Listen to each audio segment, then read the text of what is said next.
Welcome to the Sharpe Show. Yes, it is 7 p.m. on the East Coast. A little bit after, I'm a little bit late, but it's fine. I'm still here at least. And you're saying, wait a minute, Larry, I noticed something again.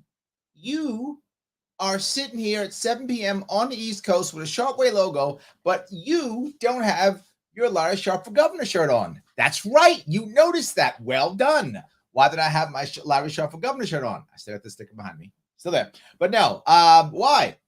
It's debate night. Yes, it is yet again. The Democrats have come back after their first-time fiasco, and then the Republican horrible fiasco after that. And now Democrats said, we would like to give Larry some more content. And I said, thank you so much to give me some more content.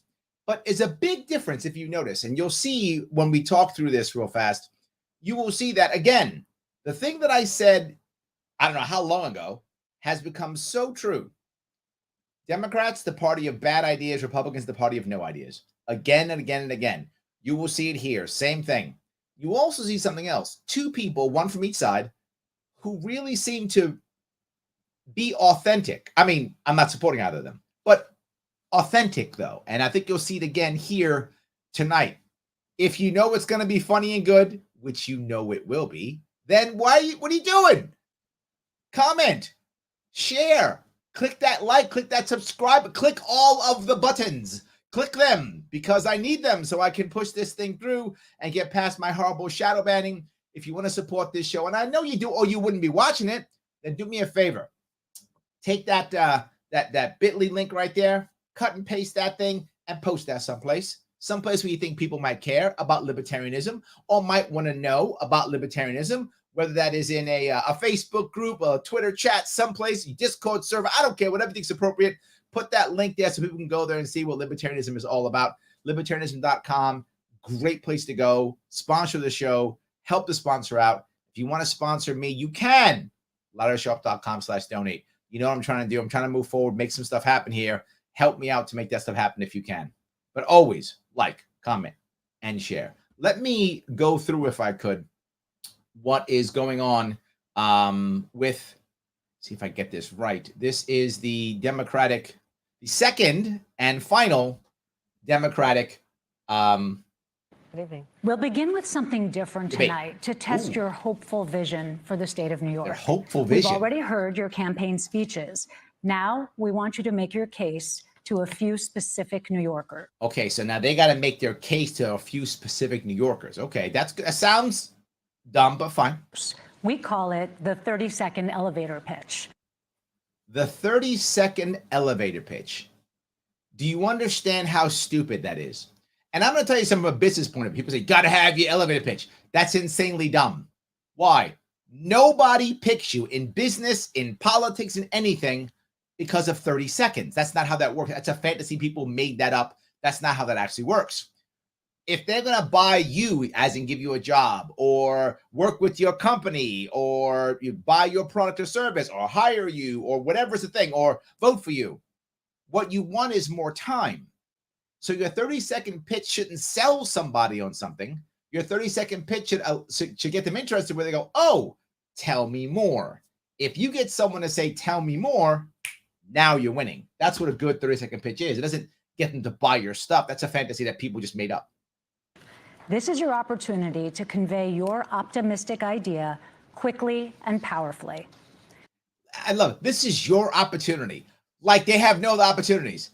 She's the governor of New York. She has far more opportunities than cheesy NBC that no one's heard of you. The other guy to the far left, he's a congressman. He has far more. And the guy in the middle, he's basically the lieutenant governor, right? He's the vice governor, also known as the public advocate. They're all people who are establishment people who are currently being paid by our New York State taxpayer dollars to run for office. Note that all of them are getting a government check. Your taxes are paying, if you're a New Yorker, are paying for these people to run for office. You're paying them to do this. This is your opportunity. They get it every day. What's wrong with you? We'll begin with you, Congressman Swazi. Today in New York, the price of gas is $5 a gallon. Meat, milk, you name it, everything is up dramatically as inflation soars. Across the state, people are struggling to pay their bills. How do you convince a mom or dad who's trying to make ends meet that their financial situation will improve if you become the governor? Please look into the camera and give that family your 30-second elevator pitch. Do you see how dumb this is? Look into the camera and give that family your 30-second pitch. Your time starts now. Let me give you mine. Thank you, Melissa.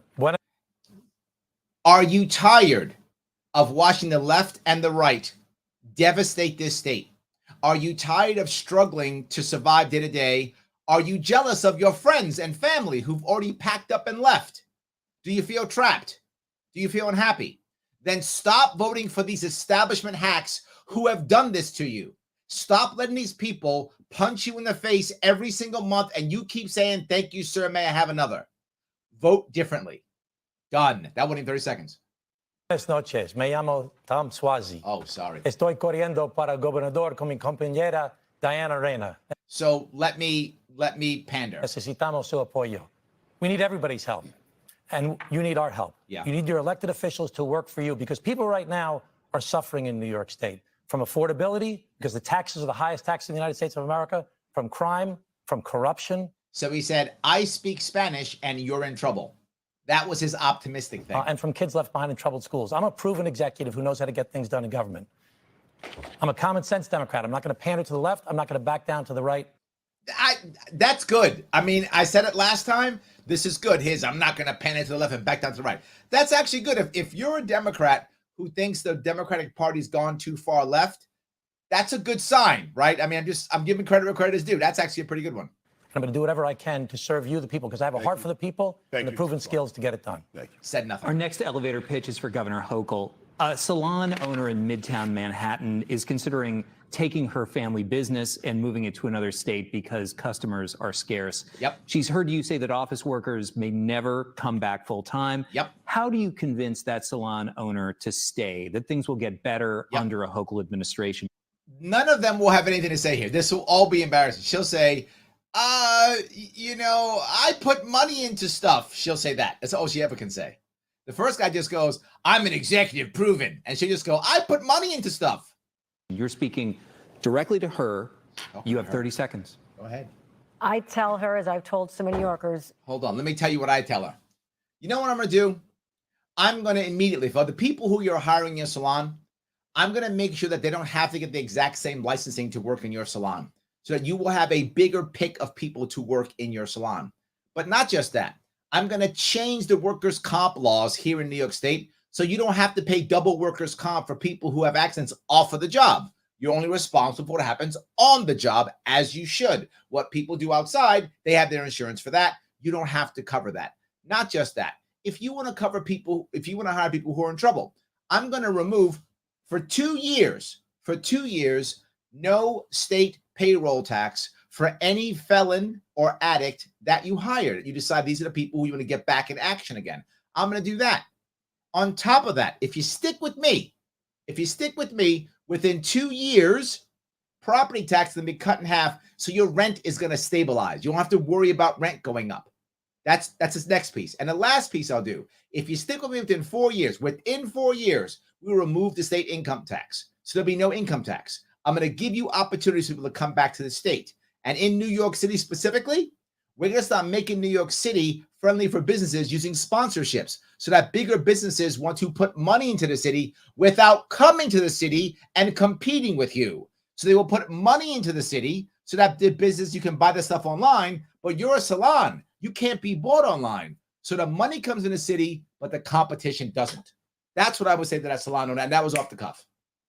Don't bet against New York. We've been down before. We will come back even stronger. We've always demonstrated our resiliency, our tenacity. It's in our DNA as New Yorkers. So that's my elevator speech, but also... How can it be in our DNA as New Yorkers when most New Yorkers who are born here leave? Why was that stupid? I understand the frustration. I didn't say they're not coming back. I said we want them to come back.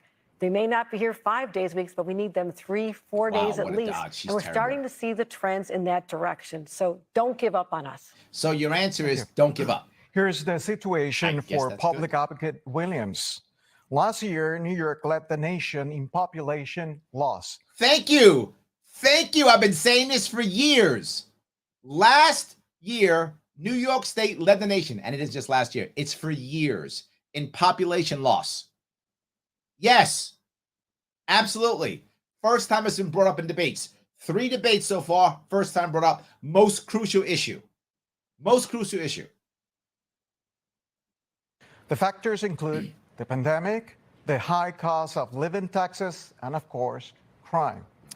Everyone knows someone on the fence thinking about moving away. Yes. What's your pitch to convince them to stay? Your 30 seconds starts now. Now I'm gonna tell you what, I'm doing my 30 seconds on all of these. I'm better than all these guys. I know there are 3 things that have to make you stay in this state: affordability, safety, and opportunity. And if we focus on those 3 things, affordability, safety, and opportunity, you'll stay, and eventually your friends and family will come back.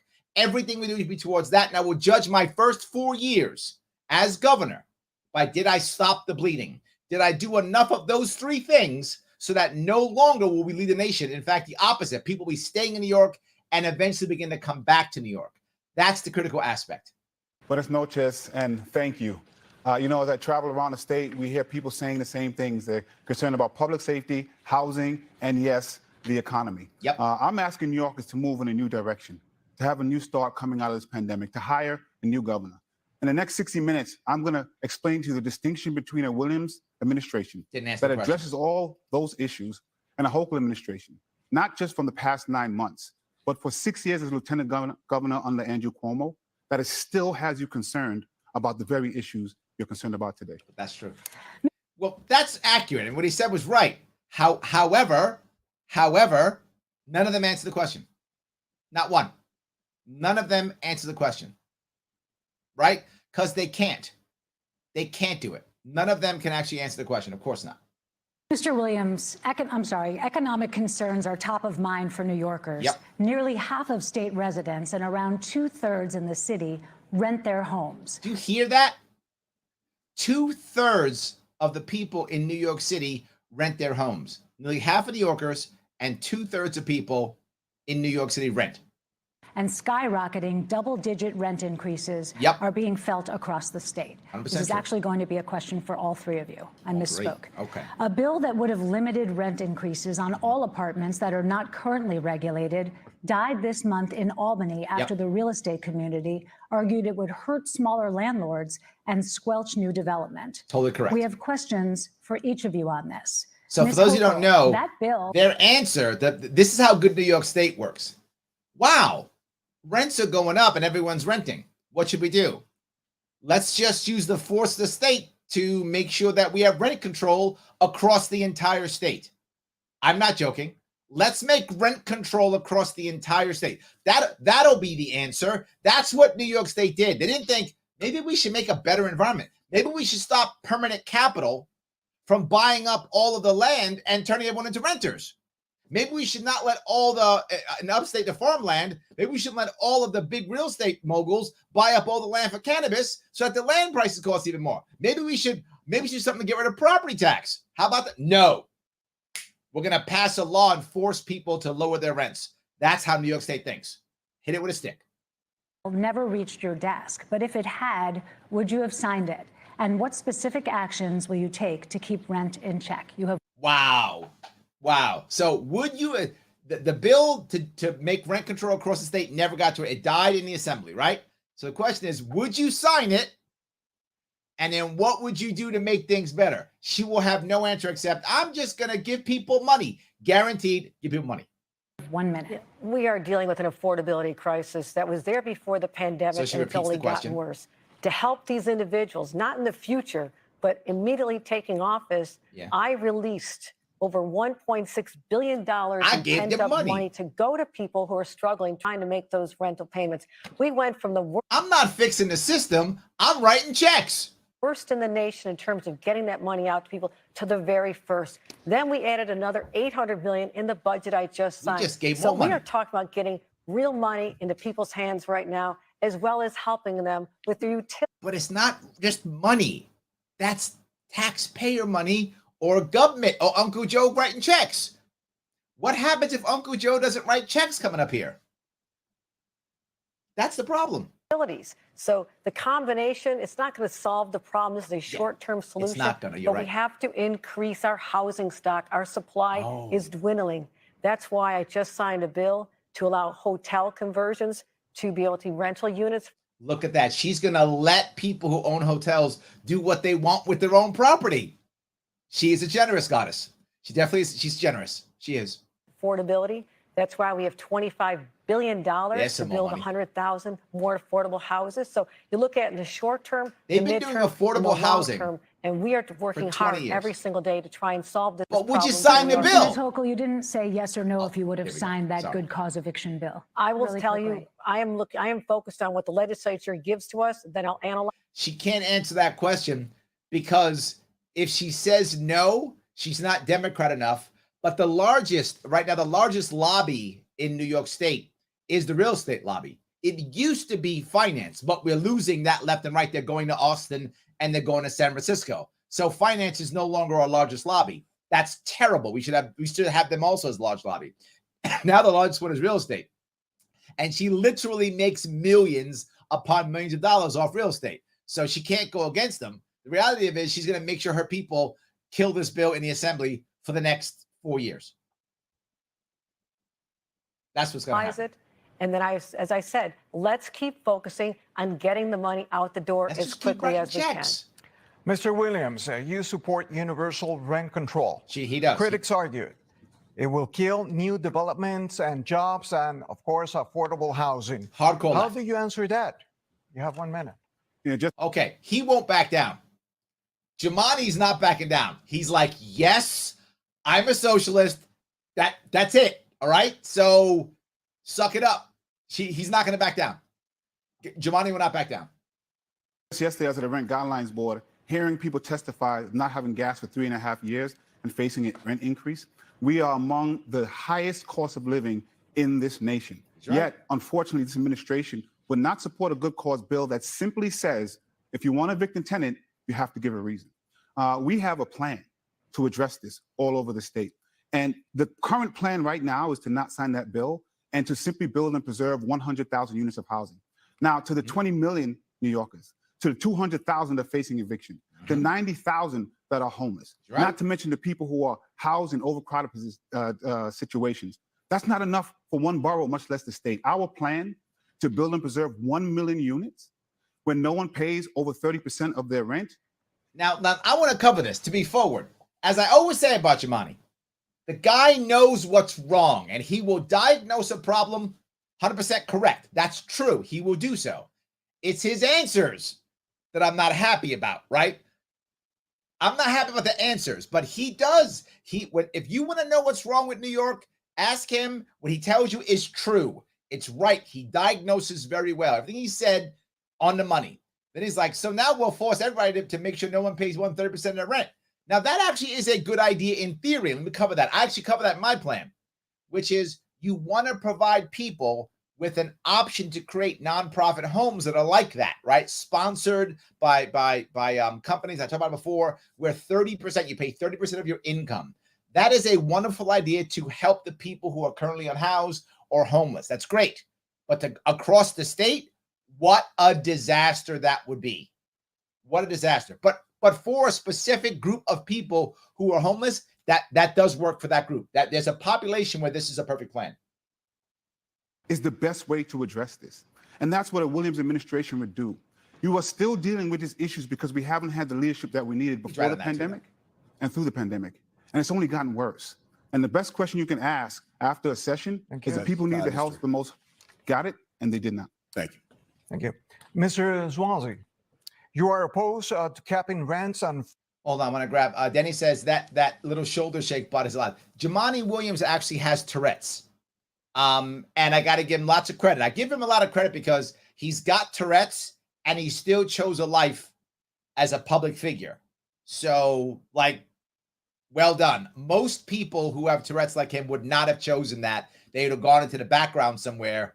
He's like, I'm going out. So that jerk thing he does, that's a condition he actually has. He has Tourette's. So I think that's nothing but, I have nothing but respect for that, right?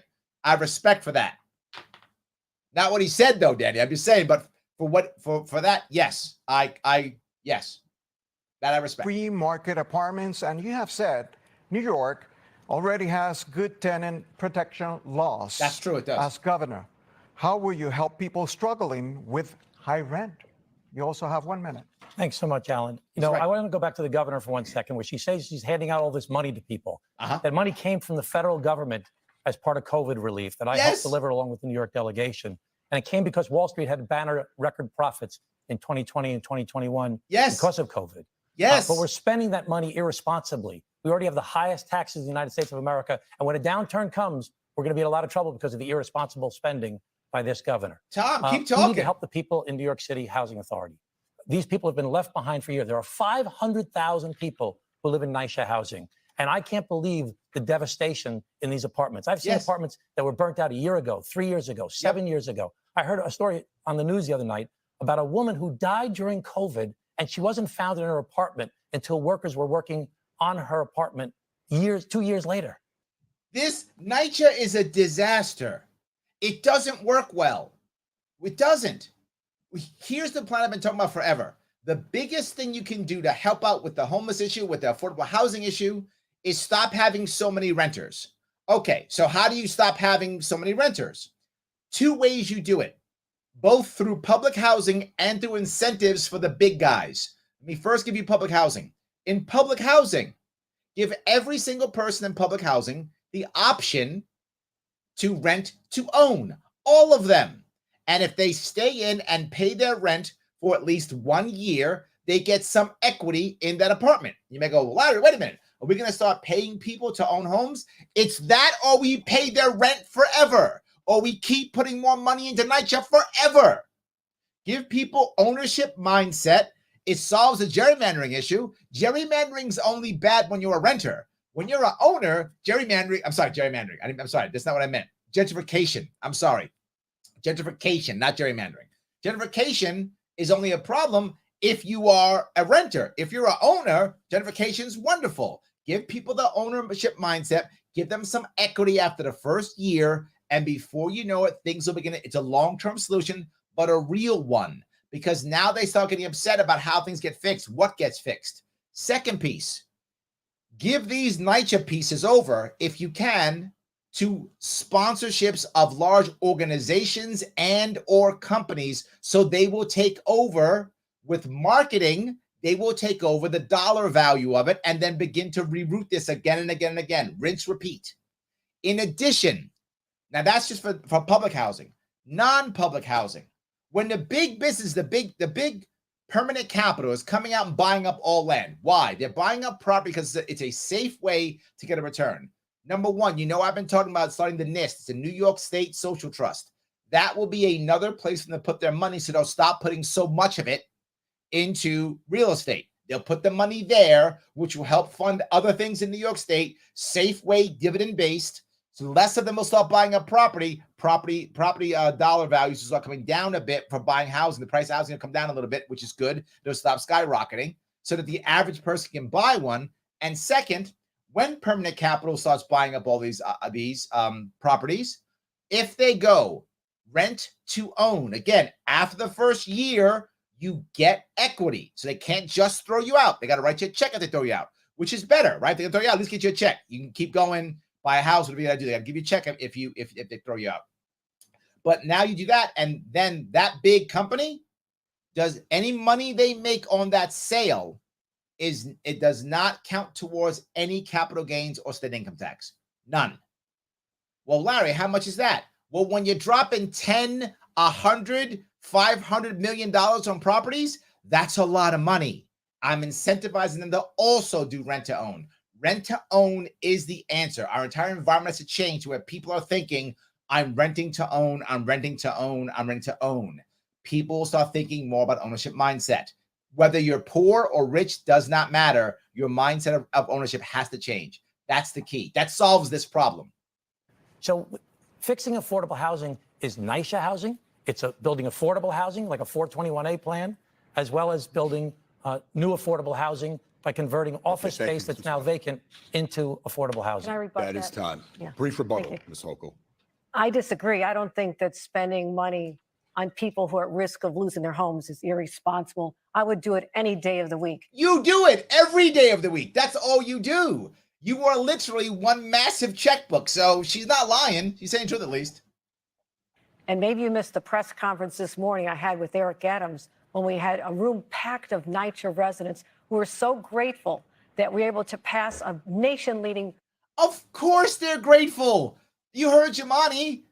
They don't have gas for 3 years. You heard people, their house burnt down, not repaired for 2 years.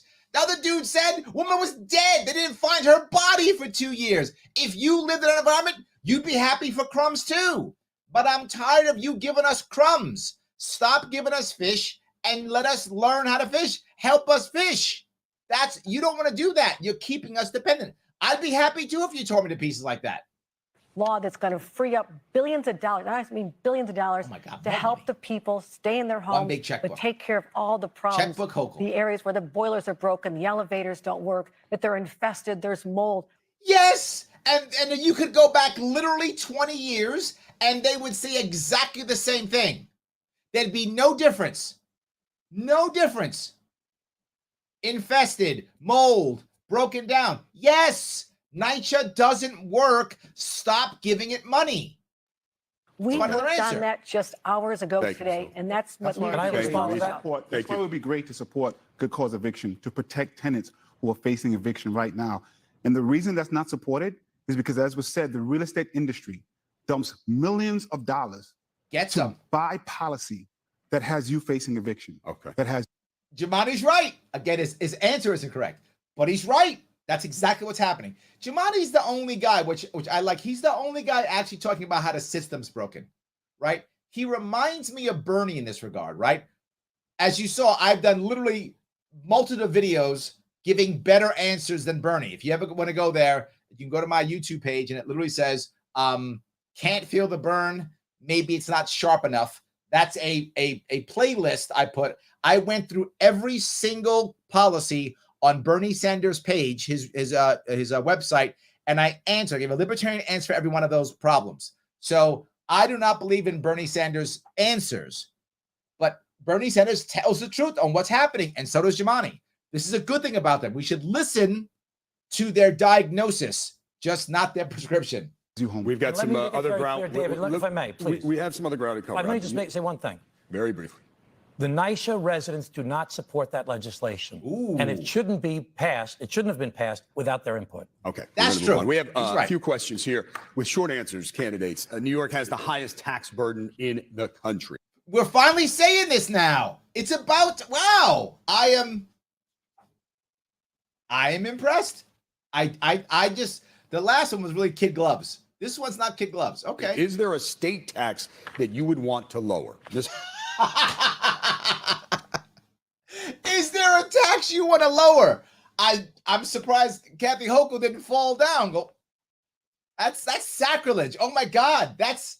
What's wrong? How dare you? No way. Oh my God. No. Ooh. Wow. Oops, what did I miss? Hold on. Let me redo this again if I could. I apologize.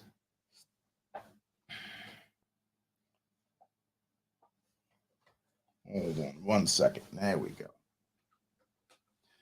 Pop this in real fast. I had a little pop there I got to fix, and we should be okay.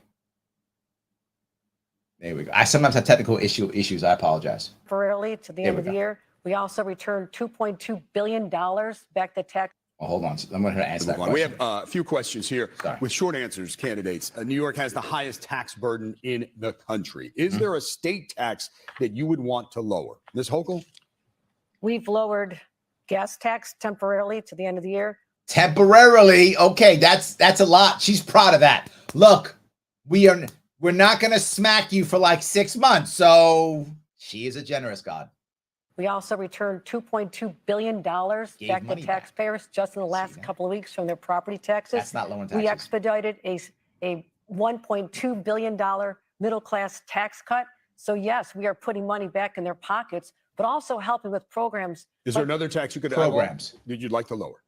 I'm focused on those Oh, taxes. that means I'll no. tell you one thing I'm not going to do. we're not raising taxes on New Yorkers because we're not going to raise they them. have suffered enough. But a large part of their tax burden is education. Our extraordinary amount of money in education has helped relieve that. Thank you, Ms. Hope. I'm Mr. sorry. Williams, is there a state tax that you would want to lower? I have to be clear that not raising tax line is a Republican line that's meant to protect rich donors at the expense of people who need this. Get some, Jumaane. So as a citywide elected official right now, I'm part of a lawsuit to try to right-size property taxes because our middle class, our working class families are paying too much in property taxes. That's something we should do statewide.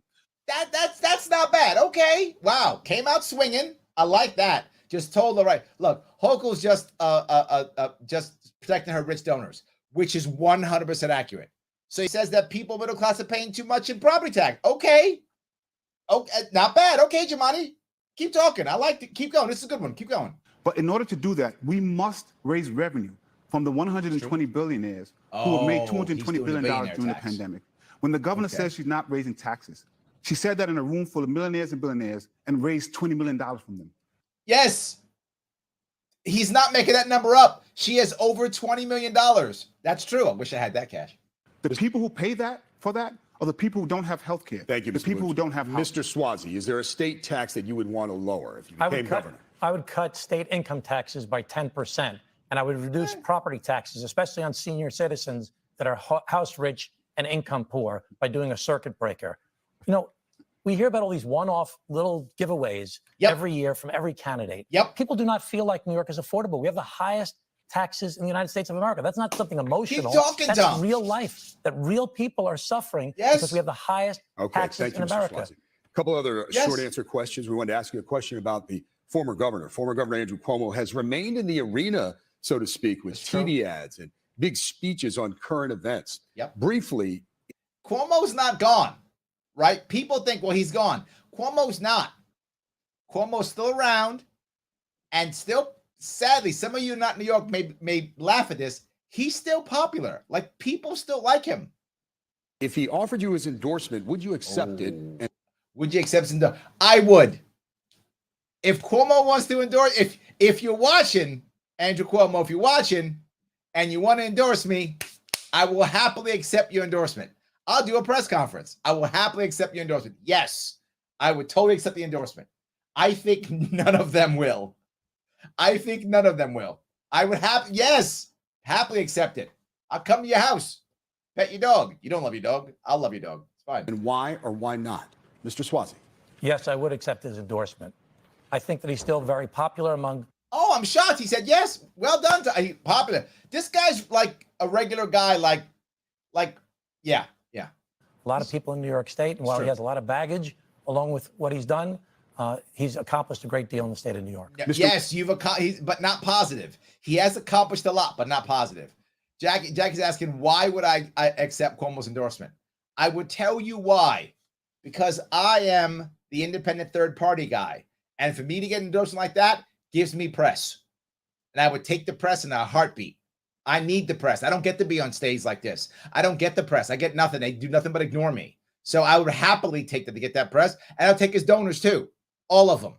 This is a game where I have to get cash. And my last time I ran, I raised $500,000, which is a lot of money. But compared to them, it's nothing. It's nothing compared to them. And I still struggle to raise money. So Cuomo wants to endorse me. If you're listening, I'll bring you back on. I'll do a press conference. All good. 100%. I would take everything. All of it. 100%. Williams. I have to tell you, as a citywide elected official, I'm not running because I need a job. Well, I'm running because people are suffering. We have opportunity to have a new New York. I'm running to tell my daughter, when she can understand what's going on, that Daddy did everything he could to make the state better for her That sounds good. and like that. for the families of Would New you York. I actually accept believe the him. former I would not. And when I ran for lieutenant governor, I made it clear the damage that this governor was doing. And if we had a lieutenant governor at that time that did the same, we might not have gotten as bad as we did. Thank you. I'm giving you some credit here. Not Hochul, she's terrible. But I'm gonna give the other two a little bit of credit, right? Tom at least said the truth, which I like that. He was telling, look, Cuomo's got a lot of money, he's popular. I think this, I get it. And Jumane's like, no, to hell with him. I said he sucked before, which he did. Jumaane did say Cuomo sucked before. That's true. So at least I'll give him that. He did. Ms. Hochul. Watch your dodge. No, I would not, because the people of this state want us to look forward and not backward. That's what my leadership is bringing But to you the are people of the backward state of and New York forward. as their governor. All right, another brief question for you. Have you ever voted for a Republican? And if so, who? Mr. Williams. There's no doubt that Hochul's voted Republican. No doubt she's voted Republican. Williams has never voted Republican. There's no doubt Hochul has. I don't know if Tom has. Tom, maybe. I don't know. He's a Long Islander. Maybe he could have. Maybe. There's no doubt Hochul has. And no doubt Jumaane has not. I don't think so. Yeah, I think Mr. Swanson. I believe him. No, I have not. Oh, Ms. Hope. that's clear. No, I have not. No. Oh, yes, you have. Why you gotta you double down? You went, no, I haven't. Please don't check. Yes, you so have. Yes, you have. All right, a question on guns. The horrific racist massacre in Buffalo and, of course, the school shooting in Uvalde has focused many state and federal leaders on strengthening gun laws. But a U.S. Supreme Court ruling that's expected any day could change everything in New York. We can only hope. Many believe the court will overturn the state's right to carry gun law, making it easier for people to get permits and likely carry in public. Yes. The gun legislation recently passed in New York does not deal with what could be coming. New York City Mayor Eric Adams says this, quote, keeps him up at night. What Why? You got specifically guns can all the around you. state do You're scared for to them. ensure there isn't a new kind of flood of guns on the streets? You each have 1 minute to address this question. Mr. Williams, we'll start with you. Unfortunately, we're 10 years behind on this because we had a governor in Congress who's doing the work of the NRA. I've been working on these issues for 10 years. It's not theoretical to me. I can name you people in high school who are no longer here. A bullet went through my mother's car door and parked in front of her home. It is great that this state passed laws to deal with mass shootings. But in Buffalo, almost 40 people lost their life to gun violence. 10 of them were from this mass shooting. It was horrific. What pained me to see these commercials of signing these legislations, because that signing happened in the Bronx. And those bills did absolutely nothing to deal with the type of gun violence that you're speaking about right now. Keep talking, Jumaane. And if we had someone that has been working on this issue, these bills she signed, nobody thinks they're going to do anything because they're not. You saw me. I tore those bills apart. Everything she was doing is garbage. It's all just showy after the fact garbage to make it seem like she's doing something. She's going to use it worse. And this is why Jumaane's mad, because she knows how it's going to be used. DAs and prosecutors are going to use those laws to throw 10, 20 times of the charges on black and brown young men, so they'll plead and go to jail. That's what those laws will actually do. what we would have done is what we asked for. Pass $1 billion, get $1 billion in this budget to address gun violence in a real way, the same way I helped lead this city, to reduce gun violence from 2012 to 2018. I'm probably the only one who's done that. But instead, we got $1 billion to build a stadium outside of Buffalo that needed the most help to begin with. Mr. Williams, can I just jump in? In fairness, you're criticizing Governor Hochul for evolving on the issue of guns, but you've asked New Yorkers to accept your evolution on issues like abortion rights and same-sex marriage. So what's the difference? This is the part that look, clearly I'm not a Kathy Hochul fan, but to be forward, beating her up for a view she had 10 years ago is actually unfair.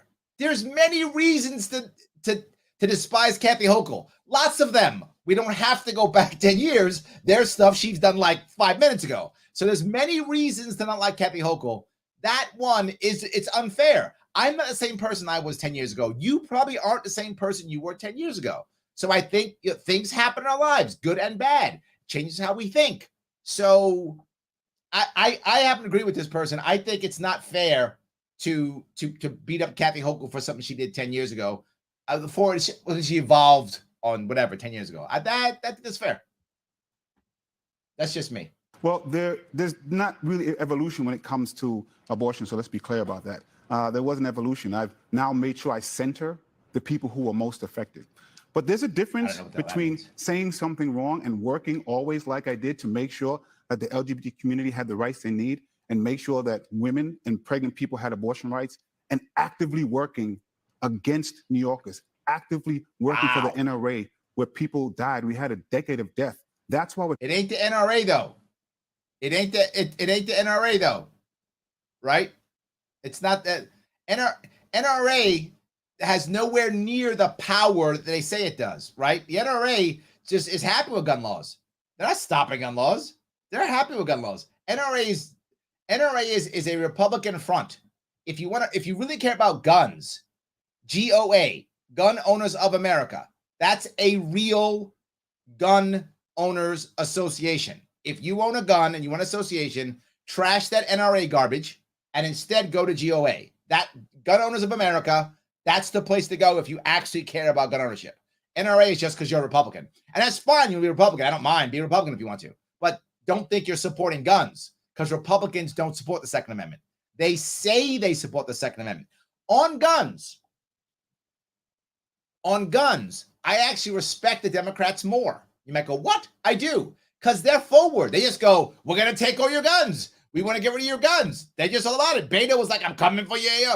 At least you know where they stand. Republicans act like they don't want to, then acquiesce. Libertarians actually say, no, we actually sue. We actually fight. Libertarians actually fight. Republicans just go, well, here's money, NRA. 10 years behind where we should be in leading this nation. There's no equation at all. Governor Hochul, the question on the table is about how will the state respond to the potential Supreme Court decision? Yes, and what I've talked about for a long time is ensuring that the state of New York, that governors do not have their power to protect their citizens stripped away by a Supreme Court decision that we... Okay, you never had the power to protect citizens. That's the thing. She's just made this up. I've done this before 1,000 times, and I'll keep doing it. Nowhere in the New York State Constitution does it say it's the governor's job to protect every New Yorker. Nowhere in her oath does it say that. Nowhere in her job description does it say that. It isn't your job nor your power to protect all New Yorkers. We had New Yorkers, 10 of them, murdered in Buffalo. You're doing a bad job of this. Our kids are being destroyed, they're committing suicide. You suck at this. You should probably stop even trying. It's not your job anyway. So all you're doing is wasting time deciding it's your job to do stuff. Like I said before, I get in the bus. You get in the bus. I'm the bus driver. You get on the bus, trying to take you downtown. I get up and I go, you know what?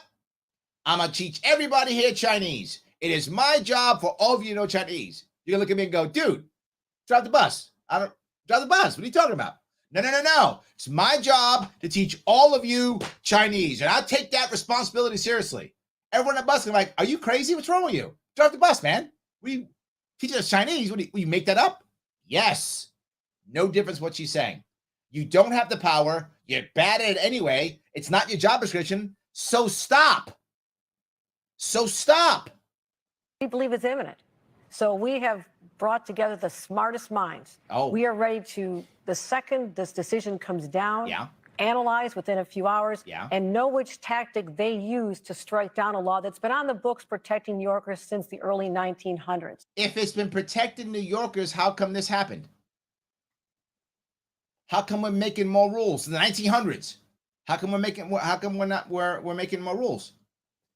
So we're prepared to call back the legislature, working with Speaker Heastie and Andre Stewart-Cousins, the majority leader of the Senate. I've already had conversations about the different tactics we'll take, but I can't say right now what the approach will be because I have to see what basis they used to strike down a law, and then we'll figure out what the answer is and make sure that our law can be legally sustainable. But I'm proud of what we did just a week ago. You're always proud, but nothing happened. I'm proud of me just giving more money away. Nation-leading package. Those are not my words, but the Wall Street Journal, the New York Times, the Washington Post, others have said, look to what New York did in the aftermath of the violence. And no, it's not just for.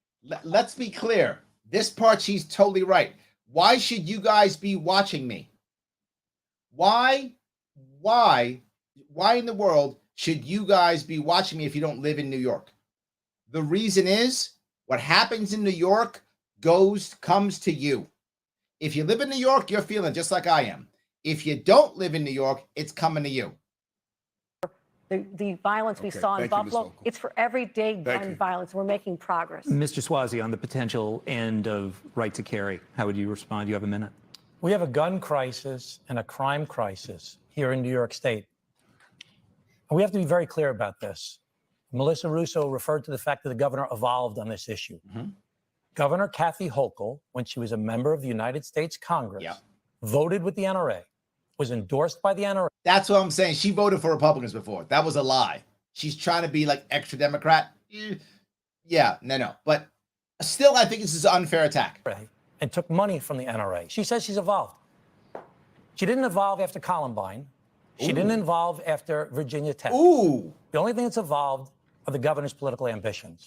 The governor changes her positions based upon the office she's running upon. That's true. When she was in Congress, she said that she got a 50% rating from the League of Conservation Voters. When she was the Erie County clerk, she said she would report the undocumented to ICE. Now that she's running in a statewide election, needing Democratic votes in a Democratic primary, she had a running mate who supported defund the police as his main plank running for controller of New York City. That's true. So I'll bring together the legislature. And you know what?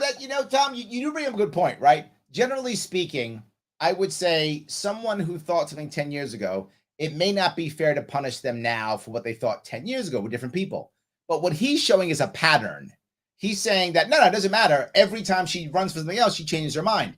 I think you know what? You maybe changed my mind on this one, Tom. Try and pass legislation if the Supreme Court votes to overrule concealed carry. But remember, Kathy Hochul voted for concealed carry. Thank you, Mr. Suozzi. Ms. Hochul, a brief rebuttal? Those attacks. Go ahead, Tom. Where do I It's not begin? an attack, Governor. That's the facts. You were endorsed by the NRA. You took money from the NRA. That's not an attack. Look, he's just hitting it. I like these. That's the facts of the matter. I know you want to slough it off. Excuse me. It's my turn to answer the Go question. right ahead. We've been waiting months for you to answer this question. Please stop interrupting me. People want to hear my answer, which is I've addressed this. That attack is over a decade ago. Let's look at the endorsements I have received most recently. Oh, she's dodging. Most recently. Mayor Adams yesterday, the New York Times, the League of Conservation Voters, and everybody on the stage. Okay, hold on. Andy's trying to beat me up, saying Republicans did something. And he says, try again. Why do you think we still have a Second Amendment? Go back to Obama. The only reason why we still have a Second Amendment is because the Democrats don't run everything yet. The Democrats literally want to amend the Second Amendment. Yes, or remove it. They absolutely do. Yes, they want to do it. When they run everything, it'll happen. Yes, 100%. It was the Republicans that told these two to go pound sand. You're not getting these people's guns. Go look at the record. You're talking bullshit, or you voted for schmuck in the White House. First off, you know they voted for schmuck in the White House, Andy, so stop that trash. You know that's not true. So stop that. You're just mad because your Republicans suck. Your Republicans have gone to the NRA, and they've sucked for years. That's the reality. They haven't won a statewide election in New York State in 20 years, and you're like, but my Republicans are great. No, they're bad. They're bad. While Republicans are, the difference is, I'll give you a difference. Democrats want to take all the guns away today. Republicans want to wait. They'll wait. They support it when cops do it. They support banning suppressions. Suppressors. Sorry. They support banning bump stocks. They support all that stuff. So please, the NRA guy says literally, let's just enforce the gun laws now. No, let's go back. Let's go back. There's too many now. So no, you are incorrect, my friend. You're mad or whatever, but you are incorrect. Absolutely no. Incorrect. There we go. Voluntaries. Dan Crenshaw, Republican, red flag laws. Thank you. Thank you. Absolutely. And he goes on, like Trump, I like taking the guns first. Thank you so much. 100%. Yes. Absolutely. So anyway, I get what you're saying. You were incorrect. Got their endorsement. Planned Parenthood and countless clergy, elected officials, labor leaders, people are supporting our efforts. So you can talk about decades-old attacks and try to whitewash what's going on in your record, but also people want to know what we're going to do for them. They're sick and tired of people fighting and fighting. They want Democrats to give them a vision for this government. Your vision is just mine. This is too important to not be clear. This gun violence cannot be solved by state legislation alone. And that is what is important. And people who are new to this, they always try to deal with the mass shootings because the handgun violence is harder to deal with. Also and that's what I've been working on in this city. And before the pandemic, was grateful to see gun violence go down. That is why we asked on day one for $1 billion. Day one. Thank you, Mr. On day one. We just want to. David, the governor said that I was trying to whitewash my record. I'll stand by my record 100%. All right. This governor said decades ago, it wasn't decades ago, it was in 2012 when she was running for United States Congress, that she took money from the NRA. That's just the facts. That's not an Making me attack. think. It's the facts of the matter. Let me ask you Now, this I was final making me question on think. this, because there are other issues related to safety. But quick follow-up: do any of you own guns, and if so, what do you have, Mr. Swansea? Now, that's a good law. It's a good question to ask. Do you own guns? If so, what do you have? Now, what's the appropriate libertarian answer? Yeah, none of your business. That's the appropriate answer. None of your business. That is the appropriate answer, libertarian answer. It's none of your business whether I have guns. Why don't you try to frisk me? No. Mr. Williams. I don't. And we have to be clear. Those other 30 Buffalonians that were shot and killed deserve to have a governor that understands how to address that type All of right, violence. thank you. And Ms. Hochul. No. Okay, moving on. Oh, she's lying too. Oh, of course. Well, maybe now she sold them, but she used to own guns. I'm sure she did. Maybe now she got rid of them, maybe, but I doubt it's probably just lying. But you don't have to own guns with the governor. You got literally dozens of people around you all carrying guns. I wouldn't need to carry a gun either. I got 30 people around me with guns. I'm good. On to danger in the subway. New York City drives the state's economy, and Yep. the subway is the city's lifeblood. Yep. So everyone is invested in making the system safe. Shootings, robberies, and assaults, we know they're all up dramatically Yep. this year. Overall, crime underground has jumped more than 50%. Yes. People simply do not feel safe. Yep. We have questions. For those of you if you live in New York City, you've seen it. There's bad traffic, even though there's less people in the city. Why? Because people don't trust the subway anymore. They're still driving into the city. You should not drive into the city. It is a terrible idea. But people would rather drive in the city than get shot in the subway. So they're like, you know what? I'll take the traffic over getting killed. For each of you. Ms. Hochul, one aspect of your subway safety plan involves using teams of social workers to move more severely mentally ill people off the trains and into psychiatric hospitals where they can get help. So she's going to kidnap people and put them in hospitals. Now, I understand why you'd want that. There are violent people in the subway. 100% true. And I get the fear. I do. But if you remember what I did, my entire plan when it comes to, I have tons of plans to deal with this, but for the subway specifically, it was the carrying caboose idea. The last subway train, right? The last subway car and every subway train of every other train is a place where people who are either homeless or mentally ill or in trouble can go to. There's private security there, not cops, because many homeless people are afraid of cops because of what she's talking about. So there's private security there. Social workers, addiction counselors are going to be there in the back, and the last one, and people can voluntarily go there. So now you can begin to ask people to voluntarily go there. Many will. Those who won't, you can encourage them to go. If they then fight you, then they are showing they may be violent. Will they voluntarily leave then? If they won't voluntarily leave, if they won't voluntarily go to the carrying caboose, maybe now you have a case. Maybe you do, particularly if they get violent. At that point, you know they're violent. Okay. But this gives someone some kind of, at least there's some due process, some kind of real reason that maybe they're in trouble, right? Something, not just let's start rounding people up and shoving them into hospitals. And that's what's going to happen because there will be a quota system because the government will be in charge. If the government's in charge, there will be quota systems and you will be rounding people up and shoving them in hospitals. That's going to happen. Even if they haven't committed a recent dangerous act. Is that plan working? We focused on improving Kendra's law in the bail reform legislation that I just worked on to make sure that our laws are addressing the concerns of New Yorkers. And subway safety is paramount to giving people that sense of security. All she does is as well repeat as the getting question. them back to their jobs. But she doesn't so answer I've it. been very focused on this with Mayor Adams. We teamed up together and talked about a way to support people who may not be in a position to make decisions about their own health and welfare. They don't deserve to be living on a subway. That's inhumane.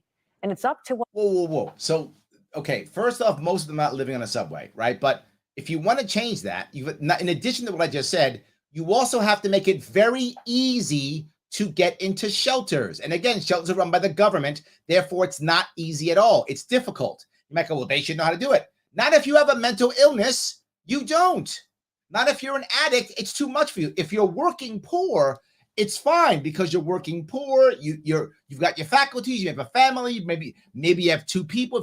If you have two parents, even better. You can handle all of those things, right? You can handle the bureaucracy if you're working poor. But if you're not working poor and you're homeless and you're either an addict or you have mental illness, how are you going to handle it? You can't, which is why they don't go. So stop with the government running it. Instead, have private sector run it. They won't have the same quota system. It'll be easier to get it. Just take them in.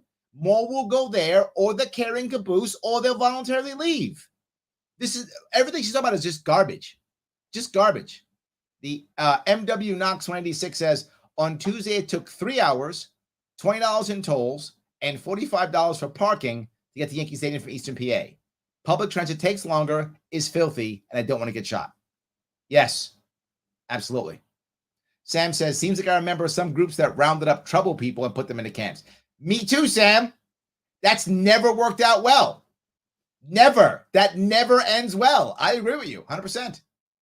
Danny says, wow, her and Adams talked about it. You changed the word. Great job, Go. That's great. Alfred says, working poor, it's a problem. A lot of people don't realize that the homeless population is not a monolith. There's lots of different types of people who are homeless. Some of them are working poor, right? Who've been thrown out, who've been who can't find a home, that type of thing. For those people, again, the bureaucracy, they can handle the bureaucracy. They work, so they know how to deal with bureaucracy, paperwork. No, they can handle it. It's still crappy, but it's manageable. But when you've got mental illness or you're an addict, it's no longer manageable. You can't do it. And there's things like curfews and such. You're an addict, you got to go get your hit. You can't stay in there. You can't bring drugs in, and you got to get your hit. So you can't do it when there's curfews like that. Impossible. Working families can do that, right? Working poor can manage that. That's what they can do. So yes. Us as a society to recognize that housing is a basic human right. And I will make sure that we do everything we can to help these individuals get the support they need. And that's why our $25 billion plan has money, over $1 billion for supportive services as well. They are God's children as well. They need our help and support. Giving out jobs. Governor Hochul, a quick follow-up. Your administration tells us that in the first month of outreach by those teams we were just talking about, of 379 people encountered, 4 were hospitalized. Are you satisfied with that number? Well, that was what we announced back in January. I also put money in my budget, which has not been able to be executed yet. We have support teams going out there after we are able to hire more. So no, we're not done. Everything we do, we're just getting started. We've been in this office just a matter of 9 months, and it's a long-standing problem. But at least we're recognizing it. We're not ignoring it and hoping it goes away. Thank you, Governor.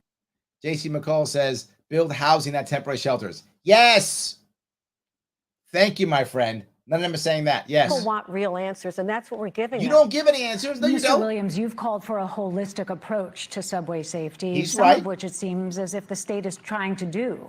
Do you think that the governor's plan is working? And if not, what would you do differently? You have 1 minute. Well, you know, as a new dad, a new husband, our eldest, Amelie, is now more and more, as she's getting older, taking the subway, walking around like any parent. I'm concerned.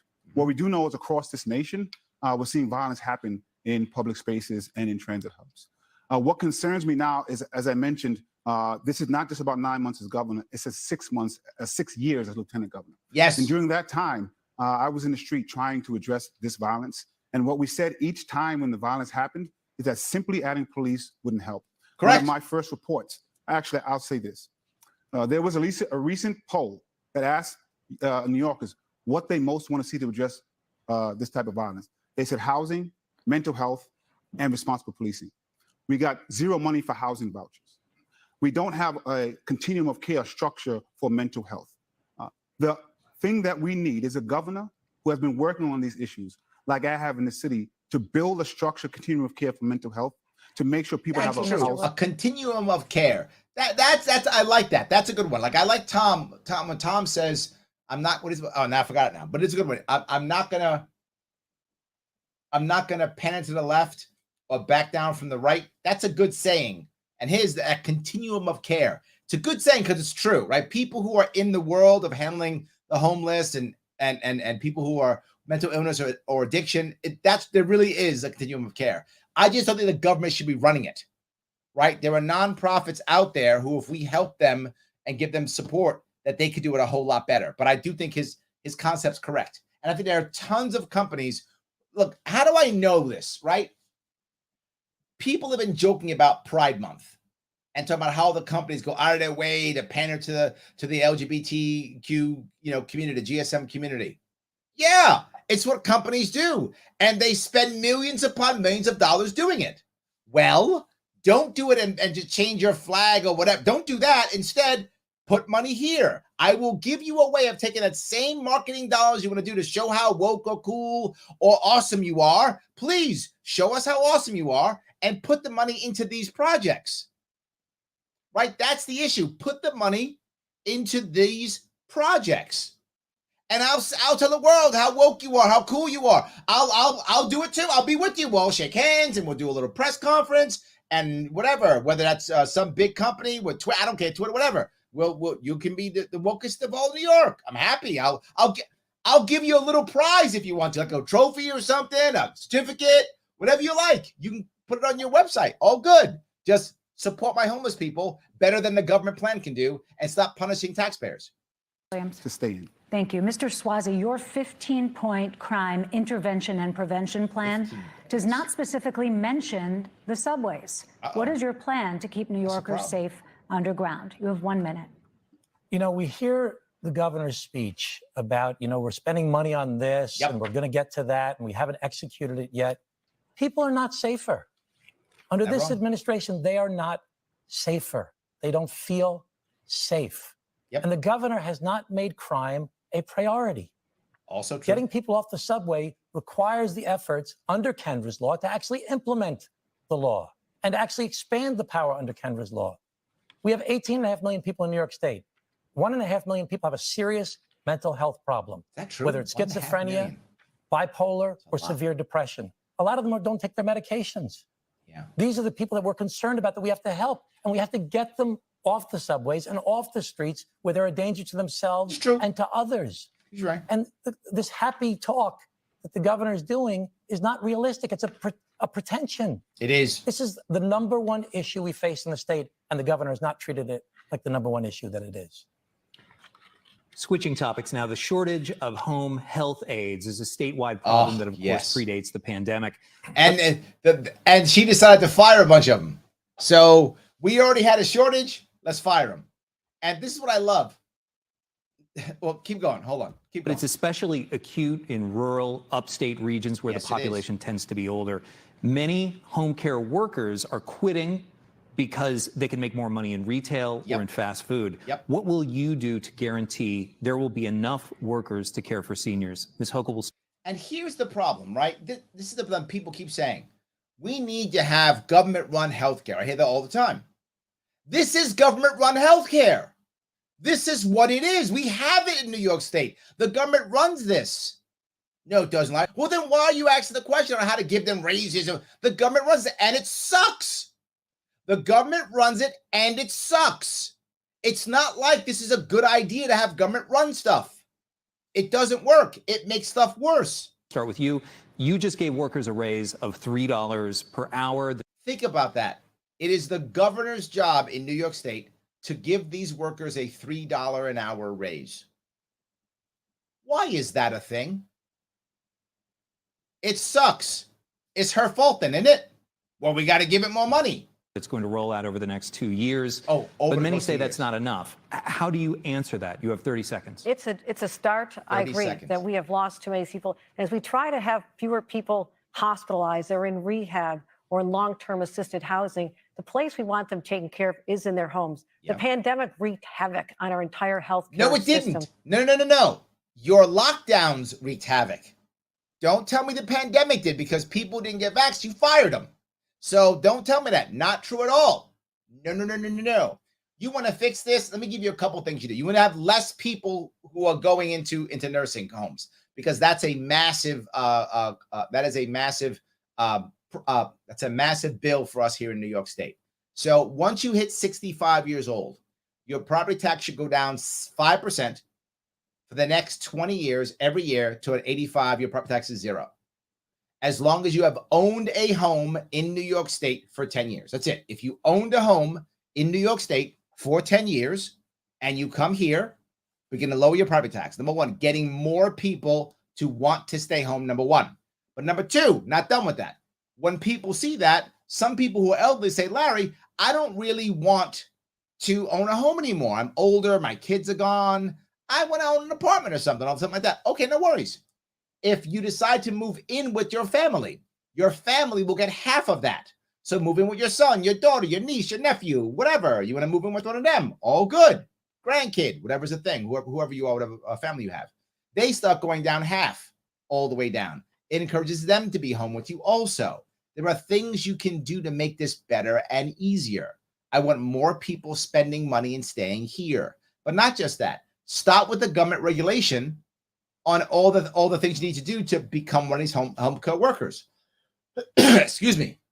Instead, allow for private companies to do the work. You may go, Larry, they'll send horrible people all over the place. Where's the evidence that private companies send worse people than government? Where's the evidence? You've just made that up. They're actually going to have insurance. So if they do something bad, you can actually fire the people, arrest the people, or get paid when they sue you. That doesn't have with government. Anyway, I'm sorry. Let me keep going. That's why we put $10 billion overall to recruit more people, to make it easier for people to get their nursing degrees, recruit people from out of state. We have a comprehensive plan, an important part of it. You have to recruit people from out of state because you'd be licensed here in New York to get your license here in New York State. The licensing here itself is terrible. So you make people get nursing degrees and then you pay them money that they could literally make, you heard her say it, in retail or fast food. That is our New York State government-run plan. Go and get a nursing degree, then I'll pay you the same as if you're flipping burgers at McDonald's. I'll pay the same as a high school kid. I'm going to pay you like that. That's our system. Yeah, government's fine. That's our system. Are the home health care aides, and at least give them a raise that they've been denied for over a decade. Nobody cared about these people. You were the lieutenant governor. Why wouldn't you step it up? Jamani's right. Jamani's saying you lieutenant governor. Didn't you have a voice? Couldn't you say something? Until we took office and said, these people are performing essential services. Let's pay them better. It's a start. All right. Mr. Swazi, there are thousands of elderly New Yorkers that are on waiting lists for aides. What are you going to do to help them? You know, I'm very passionate about this issue. I grew up in a house. All four of my grandparents lived there. Three were very sick. My mom was a registered nurse. We all helped take care of my grandparents. My mom and dad died at 95 and 93 at home because they had long-term health care insurance. People can't afford that anymore. Yes. We need to raise the wages of home health care workers. And in doing so, we can create a whole new generation of women of color in the middle class, because women of color are the main ones who work in that field. That's, you know what, Tom? That's true. Now, if you look at home health care workers, the majority of them are women, and the majority of women of color. That's true. It's right. We have to raise more money for these workers, and we have to serve the elderly people, because we have a storm coming in our country. Yes. 10,000 new senior citizens every day turning 65. Thank you. Mr. Williams, how would you make sure there are enough aides to keep seniors secure? You have 30 seconds. Not just seniors. I remember while that budget was being passed, I was standing with a group of folks. One of them was wheelchair bound. And they were crying because she said she will lose her daughter if they don't get the home health they need, and she's going to be shipped away. Oh, yeah. Now, it's a valid point. Most people who need the home health care workers are seniors, but there are a lot who need home health care workers who aren't seniors too. It's a good point. It's a valid point. It's not just seniors. That's the budget that was passed. Unfortunately, it did not do what it needed to do. Under a Williams administration, you will not have to ask to pay for home health care ads. You will have that in the budget. And the way we pay for some of those things is by raising revenue from the millionaires and billionaires that unfortunately prefer status quo leadership. Thank you. That's Bernie. They won't leave because they never leave. That's the thing you got to realize. Millionaires and billionaires, they never leave, right? They don't do it. Just look at Joe Rogan. Ooh, that's okay. Just look at Elon. They never leave, ever. Change is making storms in New York more severe, and this hurricane season is predicted to be extremely active. After the deadly impact of Hurricane Ida last year, New Yorkers look to all three of you for help and for solutions to try to prevent the next disaster. Ms. Hochul, you announced a task force to investigate why so many people drowned. we got a task force to investigate why so many people drowned. Well, I'm sure that's just going to, how many millions was that one? Or was that billions too? Task force to investigate. And why subways in the city flooded. What did you discover, and what are you doing to keep that from happening again? You have 30 seconds. This is literally my first few days as governor. Okay. And it was devastating to walk the streets of places like East Elmhurst, not one day, not 2 days, but 3 days in a row, to give these people some hope. A lot of them, number one, were living in substandard basement dwellings known as accessory dwelling units. They did not meet code, and they literally drowned in their homes. So I came away with this with a renewed sense of passion. I said, this can no longer be the case. So in the short term, we got them support. We got money to them immediately. Of course you did. And for people who are not eligible for. So basically what she said was, I'm gonna make sure I have less affordable housing, because that's where cheap housing is, often is basement apartments. So I'm gonna make sure there's less affordable housing, and I'm just gonna write them checks. For legal assistance, I said, no, we will take care of these people. But in the long term, it's about building resiliency, and that's why our budget and our plan for next fall on the ballot is $4.2 billion. See that? Okay, thank you. $4.2 billion. Why are you guys upset? She's going to throw so much money at this problem, and she'll have a task force. What could go wrong? God, she's going to throw so much more money. I love it so much. I love that. This is so great. Robert says she only started walking the streets when she became governor. Basically, yes. Basically, yes. Thank you. Thank you. Mr. Williams, as public advocate, you pushed for legislation in the city to better prepare residents who live in flood zones. Is the city doing enough, and what would you do as governor? 30 seconds. If you go speak to some of those residents in Queens right now, they would tell you after the press conferences, they did not get the services. You can. This is what you know what? Again, I'm not, he's way too far left from me, clearly. But he is walking, to Robert's point, Jumaane does walk the streets. Like, I see him, he walks the streets. Like, he's out there. He actually is. Like, he's out there. So I give him credit. He's walking the streets. He's seeing the stuff. I'll give him that. And ask them yourself. The only thing worse than housing in this budget was climate. And we have to say and understand this is no longer a 100-year storm. We have an administration that does not support congestion pricing. We have an administration that will not support putting a moratorium on the type of crypto mining that is the worst type of crypto mining. That's a good We thing. have an administration that did not fund our Climate Protection Act. Under Williams' administration, you wouldn't have to ask for that. It is something that I will just automatically do. Mr. Swazi, you helped to secure federal disaster relief in your role. As governor, what would you do to better prepare the state? You have 30 seconds. We need much greater resiliency. We need to reduce the effects of climate change themselves, and we need to reduce the carbon gases that are causing climate change. I was the New York State Environmentalist of the Year for the entire state of New York back in the 2000s. I've always been endorsed by the League of Conservation Voters, not in this race. No one gave as the an governor answer. pointed out, because the governor has all the endorsements because she's got $30 million in the bank that she raised from lobbyists, from people trying to get a cannabis license, from nursing homes, and from developers. She's got all the inside game going. 100%. But when it comes to real life, people don't feel safer, they don't feel it's more affordable, and they don't feel the state is less corrupt than it was. Mr. Swazi, can I just, so what do you take, what should voters take away from the fact? Yeah, look, the reality of it is, if you actually want to help out these basement apartments, that's where most of it was, right? It was basement apartments. Those who know New York City, there are Department of Building rules in New York City that actually don't allow you to have basement apartments. So there are many basement apartments that are illegal apartments. Those apartments were illegal, and many of it, that's where most people drowned. So her answer is, they were illegal apartments, so I'm gonna make them illegaler. No, the reverse. Don't punish people who want basement apartments because they're cheap. It's literally cheap housing. Instead, allow them to be inspected so they can be inspected and repaired for drowning. The more you make the black market, the more these people drown. And most of these people are immigrants or elderly. So you're having the immigrants and the elderly die in basements. The other two guys had no answer, and she was like, but these are bad. Yes, so allow them to be inspected without punishing them. Don't make the DOB, Department of Buildings, a punishment. Instead, say, I got it. You can have the apartment. Just do these things so you don't drown and die.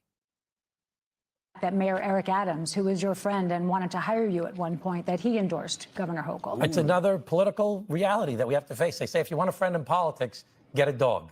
I still consider Mayor Adams a great friend, but the reality is he had to face the political reality that this governor has an enormous amount of money in the bank and has a lot of power right now. Okay, thank you. Ms. Hochul, we'll give you a few seconds. They are, but the volunteer says, I keep hearing about New York City. It just goes to show none of us matter if we live in New York City. It's a valid point. You do a lot of city stuff, right? You guys know I cover all parts of this state all the time. All parts of the state all the time. The city too, right? The city's important also. I'm not anti-city. I live in a city. I'm not anti-New York City. I am pro the state. All of the counties matter. That's why I visit them all. There's a lot out there. But one issue the public advocate mentioned, I support congestion pricing 100%. I'm not sure where the allegation came that I don't. In fact, I had a meeting today to talk about how we can shave more time off the implementation of this. And we talked to the White House because they'd given us some hurdles I mentioned the last time I spoke. Why does the federal government matter with congestion pricing? Sense of urgency. So they're working. First off, I'm against congestion pricing. It's a terrible idea. However, if we were going to put congestion pricing into the city, why does the federal government have to be involved? Right? So I'm mad both ways. I don't want congestion pricing, but if we're going to do it, why is the federal government involved? In partnership. Thank you, Ms. It will happen here in the state of New York. It was said that at least not for a year. I'd still like to hear about the crypto mining and why the Climate Protection Act is not funded. The state agency said we need $10 billion. Okay. We didn't get anything close in this budget. All right. We want to get a couple of questions here about New York public school curriculum. Yes or no, do you believe that New York school districts should be required to implement curriculum that incorporates sexual orientation and gender identity in elementary school, as some state lawmakers have proposed? Mr. Williams. They went right down to the kids. See, the Republicans had to say that. Republicans said, should we just do sexual stuff? And the Republicans like, don't mess with the kids. This one, they actually said it literally about the kids. Let me be clear. I said it for the Republican debate. I'll say it for this one. Let local school districts decide while you support private school and support homeschool. And then parents give their kids the education that they want. If you want your little kids learning that stuff, good. It's your kid. I'm not fighting you. Teach your kid what you want to teach your kid. If you don't, then don't. Support your local public schools where local schools can decide. And if you're unhappy with local school, support homeschooling and private schooling. And you put your kid in the school that you want your kid. If you want drag queens reading to your kid, good on you. I'm not mad at you. All good on you. If you don't, good on you. I'm not mad at you. Do what you feel's right for your kid and let others do what they feel is right for their kid. It really isn't that hard. The governor should not be deciding this. Parents should be deciding this. That's the issue. Stop deciding what's right and wrong for somebody else's kid. How about you take care of your kids? How about that? But we have to be clear. So the short answer, if you're going to ask, is yes. But of course he says yes. Yes. Jackie says no school tax to pay for if I homeschool. Morgan says, and you pay the tax according to where you get the education. See, that has to change. See, that's why it's not a 30-second answer. You guys are both correct. You have to change how you pay for schooling so that it's fairer. That's the issue. You got to pay. You got to change how you pay for schooling so it's fairer, so that you're paying for the schooling that you want for your kids. And it doesn't matter where you live in a state. And that currently is, you couldn't do what I'm saying with the current plan. You have to change how it's funded because you're correct. It won't work unless you change the whole system. So yes, but my plan, of course, change the entire system. We have to be clear. We just have to teach children at the level that they can understand and not above that. And so sometimes when this question is asked, we hear the word sex and we think we're going to be saying crazy things to young people, but we're not. Mr. Swazi? I wouldn't teach children under 5th grade about sexual orientation or about genitalia or about sexuality. I'm not saying he's wrong, but who the hell is he to decide it's 5th grade and not 6th grade or 4th grade? I'm not saying he's wrong. What I'm saying is, why is he deciding that for other people's kids? That's my problem. I think that's up to parents to do that. Ms. Hochul. Parents will always be on the front line of decision-making when it comes to their children's education. Blatant lie. But I will say, to say that someone... That's absolute a lie. The state controls far more than the parents. Not even close to true. Tom Suozzi says he would not support legislation. He supports legislation such as Don't Say Gay. That is discriminatory. And this is the state of New York, the birthplace of the LGBTQ plus movement. We're proud of that. We're willing to teach history. You're proud of everything. You're proud of everything you do. Yeah, we put money in. We're so proud of it. Would you support a mandate for the curriculum? Everything has to be age appropriate and parents involved. Elementary. The question was about elementary. What is age appropriate? Elementary school. That I'm going to get involved with the parents. I'm not going to stay. She will not answer that question. She will not. Oh, yeah, she will not answer that question. Age appropriate. Excuse me, I'm giving an answer. I'm going to hear the answer. I will answer the moderator. Yes, just to repeat, we were asking about a mandated curriculum requirement to teach. This is something that we have to involve the parents, the teachers, and the local school boards. Can I just say, if a young child is abused sexually, but does not understand what happened, how are they going to seek help? And these are the things that we have to talk about. So it's not a cookie cutter question and not a cookie cutter answer. That's that. You know what? That's okay. All right, Jamani. Look, I'm prepared to have that conversation at least. That's actually one of the best pushback I've gotten. So you know what? We can have that conversation. I'm open to the talk. Open to the conversation. We have to make sure children have the information they need. Okay, we have another question about David, curriculum. I have to answer one thing. She said that I support the Don't Say Gay law, which is she knows 100%, Governor. You know, Governor. Why she won't look at him? Look, she won't even look at him. Oh, you're so mad you won't look at him. That's who you are. Oh, you just showed who you are. Did she just show who she is right now? She won't even look at him. Governor, you know that that's not true. I said very clearly I'm a 100% against that law. Back in 2009, I wrote an op-ed piece to the New York Times supporting same-sex marriage. You've had a second there to rebut. Because we do have a lot of ground to cover. I do have another curriculum question. Oh, this is the best debate ever. She showed exactly who she is. Talk to the hand. Exactly who she is. Wow. Several state lawmakers pushing a bill that would require schools across the state to teach Asian American and Pacific Islander history. They say that would go a long way to combat some of the hate and ignorance behind some of the recent anti-Asian attacks. Yes or no, do you support such a curriculum mandate? Okay, to be forward. I'm not against you teaching Asian Pacific history. Awesome. Teach it if you want to. All good. It's not going to stop anti-Asian violence or that's absolute garbage. 100% true. The reason why, just so you guys who aren't here in New York City, the reason why there's been an increase in New York City in Asian violence because of an increase in violence in general. And most of the people committing it are bullies. So the bullies who are trying to hurt people don't want to hurt people who might hurt them back. So they tend to pick people who they believe are small or weak. Most of those people wind up being older Asian people. So they tend to be smaller. So the big guys beat up on the small. That's why there's so many more Asian people getting beat up. That's the actual reason why it's happening.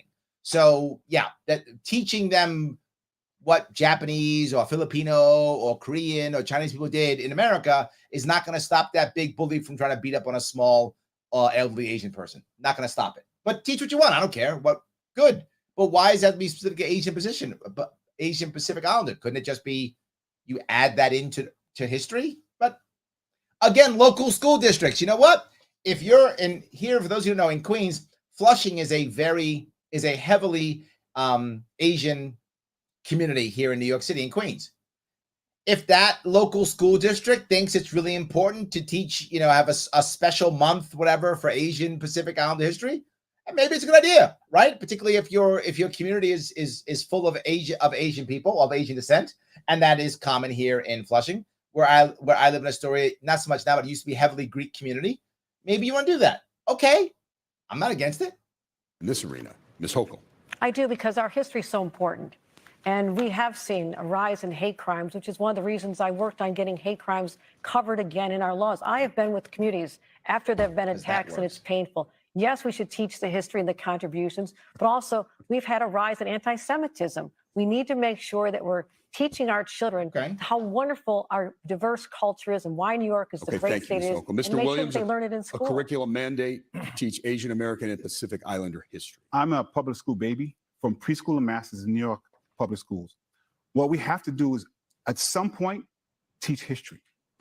Yes. And that history will include everyone. Jumaane, look at you go. Sometimes, man. Sometimes you hit it. That's all right. Look, there's been some shining moments here. That's one of them. But right now it doesn't. And so we have to pass these laws to make sure that everybody sees themselves. Then you went in too the far. So you'd support a mandate?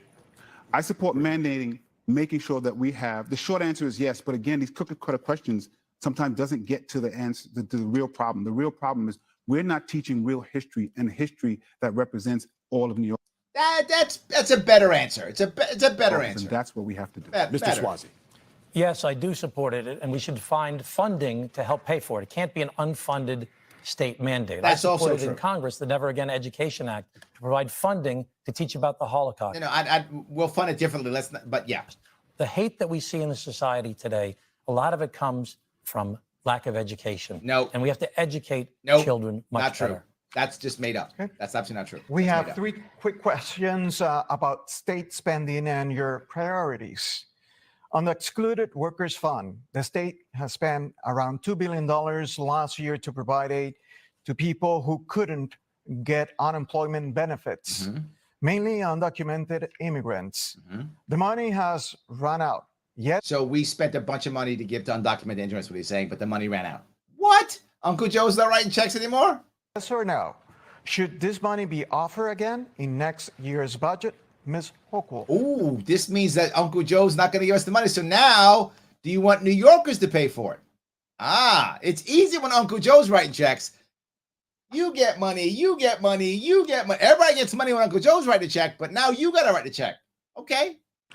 The Excluded Worker Program was designed intentionally to be immediate relief for people suffering from the effects of the pandemic when their Of the lockdown, not of the pandemic, of the lockdown. jobs were lost. People who worked in hotels or hospitality or in the entertainment fields, the jobs are coming back. So the temporary relief granted at the time is not needed. We have a situation. We have to connect people with the jobs that is now See, it's there. not needed I anymore. can't tell you how many employers I talk to who say, So this is great. This is her answer. Well, when Uncle Joe was writing checks, yeah. Oh, we got to write?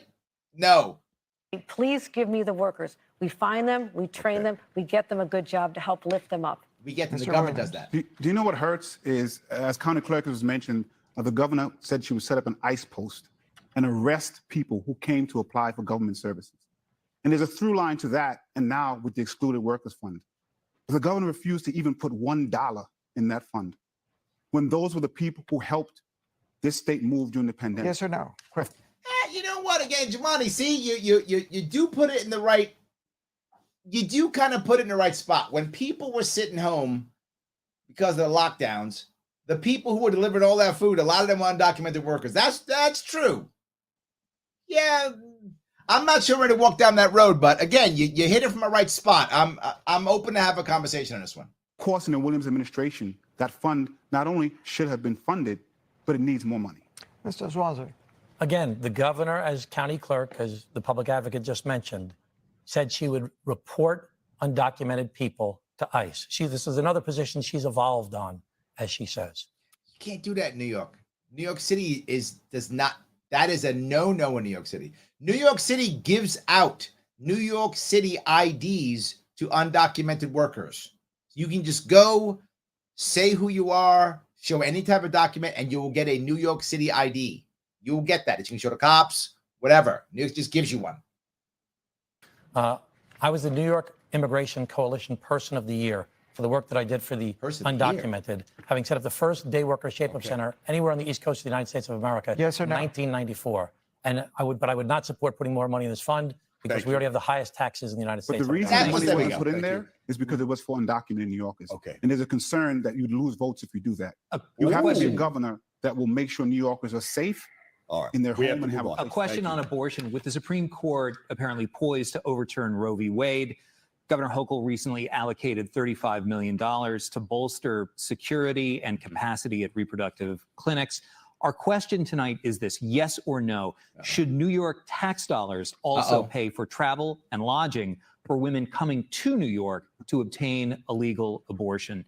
Guaranteed, Jumaane says yes to this. Guaranteed. He's like, yep. You get a bus ticket. You get a bus ticket. You guaranteed. Jumaane says yes. Mr. Williams, that question goes to you. Under the women's administration, of course, we have to do that because Of we have course. to lead the nation on people who have to access abortions. Yep. I also would have passed 2 bills put up by women of more color in this legislature. Ooh, women of more color. Women of more color. Not women of color, women of more color. Okay. Equality Act and the Equity Fund, which would have primarily helped Black and brown women and pregnant people. But also pregnant people. Oh, when we're he's talking got about all women's the rights, stuff the in. people who are most likely to be evicted in family. Pregnant people, not women. Look at that. He covered that one. And women of more color. He's got all, Jumaane got all the words down. I got to listen to him so I can say the right words. Families are women-led. Thank you. The people who need food are women-led. So we you. need a full discussion He's on right what on is that. needed. All right. Ms. Hochul. No, I agree with the public advocate on who we need to be taken care of during this. But the money I put forth, no other state has done that to bolster, as you said, our own services here in New York. We anticipate a huge number of people. Yeah, see, she goes right to the middle. She's like, look, we'll pay for the abortion, but we're not paying for the bus ticket. Look, I don't care where you are on abortion, whether you are pro-life, pro-choice, anti-abortion, whatever, wherever you are.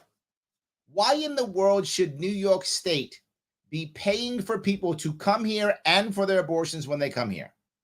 I can't see that in any way being the right answer. I just can't see that. I just can't. And for me, it's a bridge too far. A bridge too far for me. Coming. I don't support taxpayer dollars being used to pay for transportation, but I'm working with the advocacy groups, the not-for-profits. See, she's like, you can't get a bus ticket. We'll pay for the abortion, but you got to pay for your bus ticket. Corporations to help fill this gap and let people know that this is a safe harbor for people. Okay. Come to New York and we'll protect you. Thank you. Thank you, Mr. Swazi. Just want to point out that I have a 100% rating from Planned Parenthood, that I believe that abortion must remain safe, legal, and accessible, and that New York State should be. What happened to rare? What happened to rare? I thought it was safe, legal, and rare. Wasn't it?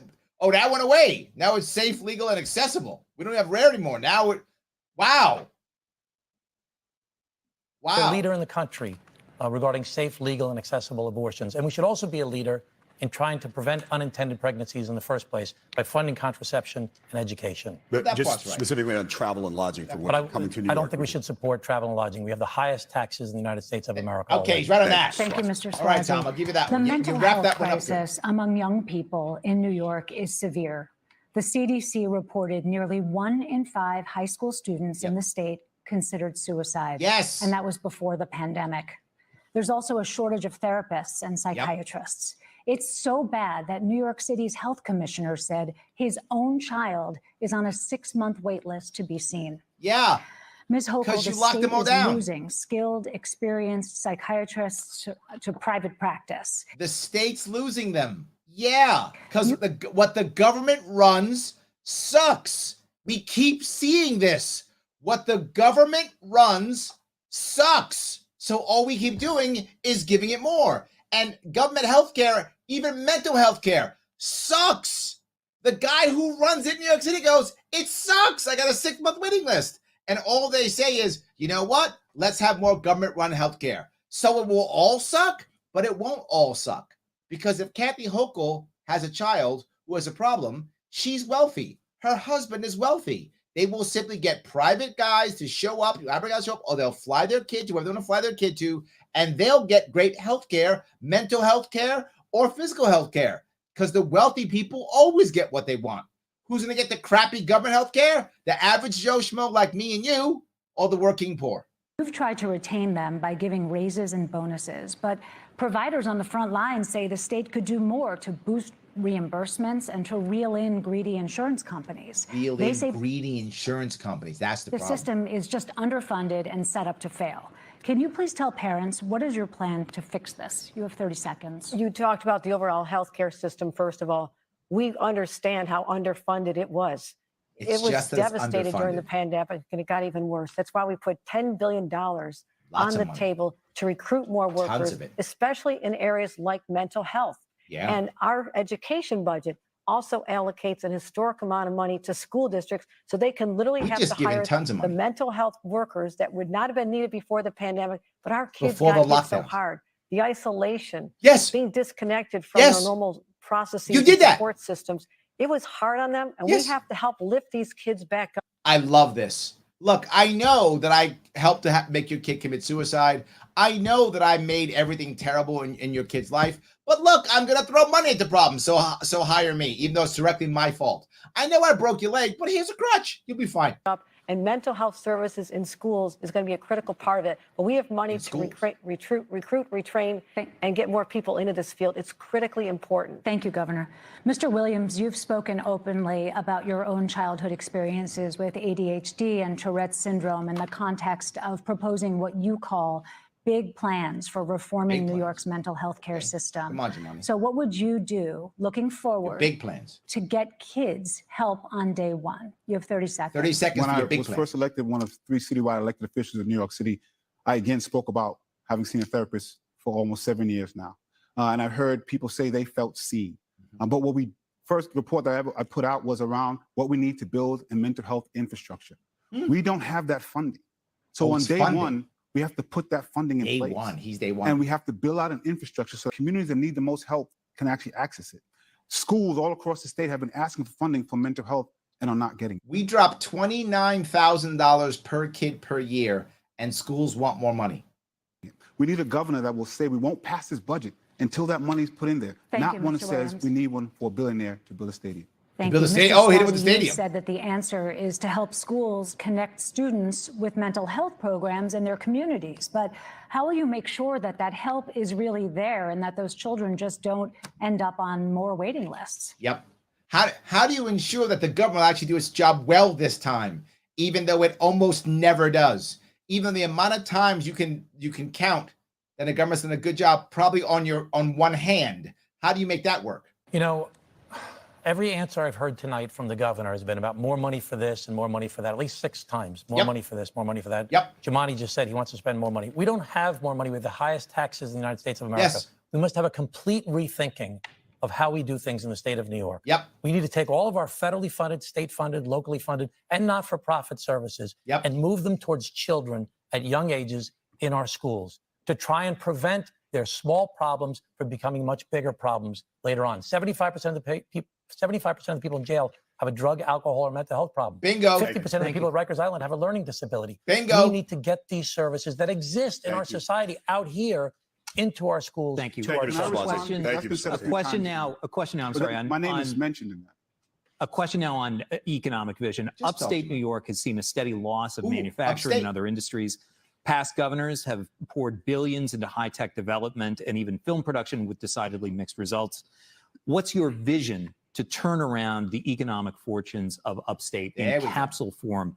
You each have 30 seconds. In capsule form. How are you going to fix a decades-long problem? You got 30 seconds. Tell me how you're going to fix all of upstate New York that's been broken for 30 years. Just get 30 seconds. Williams. You know, under the Cuomo-Hochul administration, the Hochul administration, we've not seen Cuomo-Hochul administration. Nicely done. 1 Buffalo Billions. We've seen 2. As you mentioned in Syracuse, the film studio, the film that was supposed to bring jobs. Oh, I remember that. What if we use that money, instead of giving it to big corporations, never get these jobs, and give it to small and mid-sized businesses? Yes, businesses like mine. When I ran a small business, I understand what it's like to run. And just say, if you get this money, you have to build jobs. But I have to bring jobs. But I have to say this because we keep hearing it. We have the highest cost of living. Yep. We do have high taxes, but it's unequitable. We have to reduce the tax burden on middle class, working and struggling, and lift it higher on those who are more wealthy. Mr. Suozzi. You know, I'm a lifelong Democrat. I have all great ratings as a Democrat. But we need to reduce crime and cut taxes in New York State. People are leaving in droves. Yes. And if we want to save upstate New York, we need to cut taxes so that businesses and people want to locate there.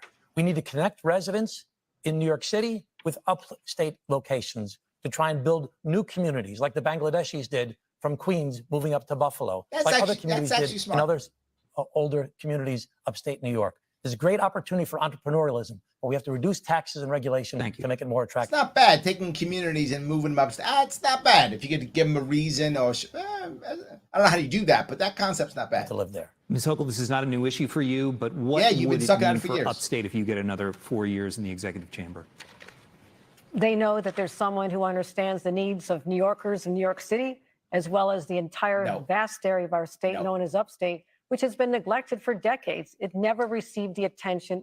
You were literally the lieutenant governor for 7 years. If it was neglected, you were neglecting it. It needed as well. And it's an important part of our ecosystem. But as far as your question about bringing jobs back there, it's about telling employers, you come to a place like upstate New York, you'll have low-cost power, the most highly educated, skilled workforce, the hardest working people. I have made that pitch. You made that pitch. It doesn't work. People are getting educated and leaving our state. You don't have the cheapest workforce. We have high taxation. And you hammer them on everything. The second you have an employee, you hammer them. We're the only state that has a board for insurance. So we can hammer people for insurance that no other state seems to need but us. Just so many businesses, recruiting them to upstate New York. But it's also about... I don't want to recruit new businesses to upstate New York. Jumani's right in this one. Let the businesses here thrive. Stop crushing those that are here and bribing new ones to come in. Help the ones that are here. I'm sorry, not even help. Stop punishing the ones that are here. Creating an environment where they can innovate, and we're going to be leading in those areas as well. Thank you. We have to move on. We want to ask you a pandemic-related question. All three of you played roles in responding to the pandemic from the federal, state, and local level. You also had a front-row seat to the failures. Here's a scenario. A deadly new virus is spreading fast in another part of the world and presents a clear threat to New York. From your perspectives, what would you do differently from the state's 2020 response? You have 30 seconds to answer. You have 30 seconds to say what you would do in the pandemic. Oh, wow. I did 6 videos about an hour and 20 minutes. And that's to explain. If you care, it's the COVID-19 playlist on YouTube. You could watch it. It says it's a March. I did it March 2020. So over 2.5 years ago, I put this out and explained what I would do. 30 seconds. It was an hour and a half for me. Ms. Hochul.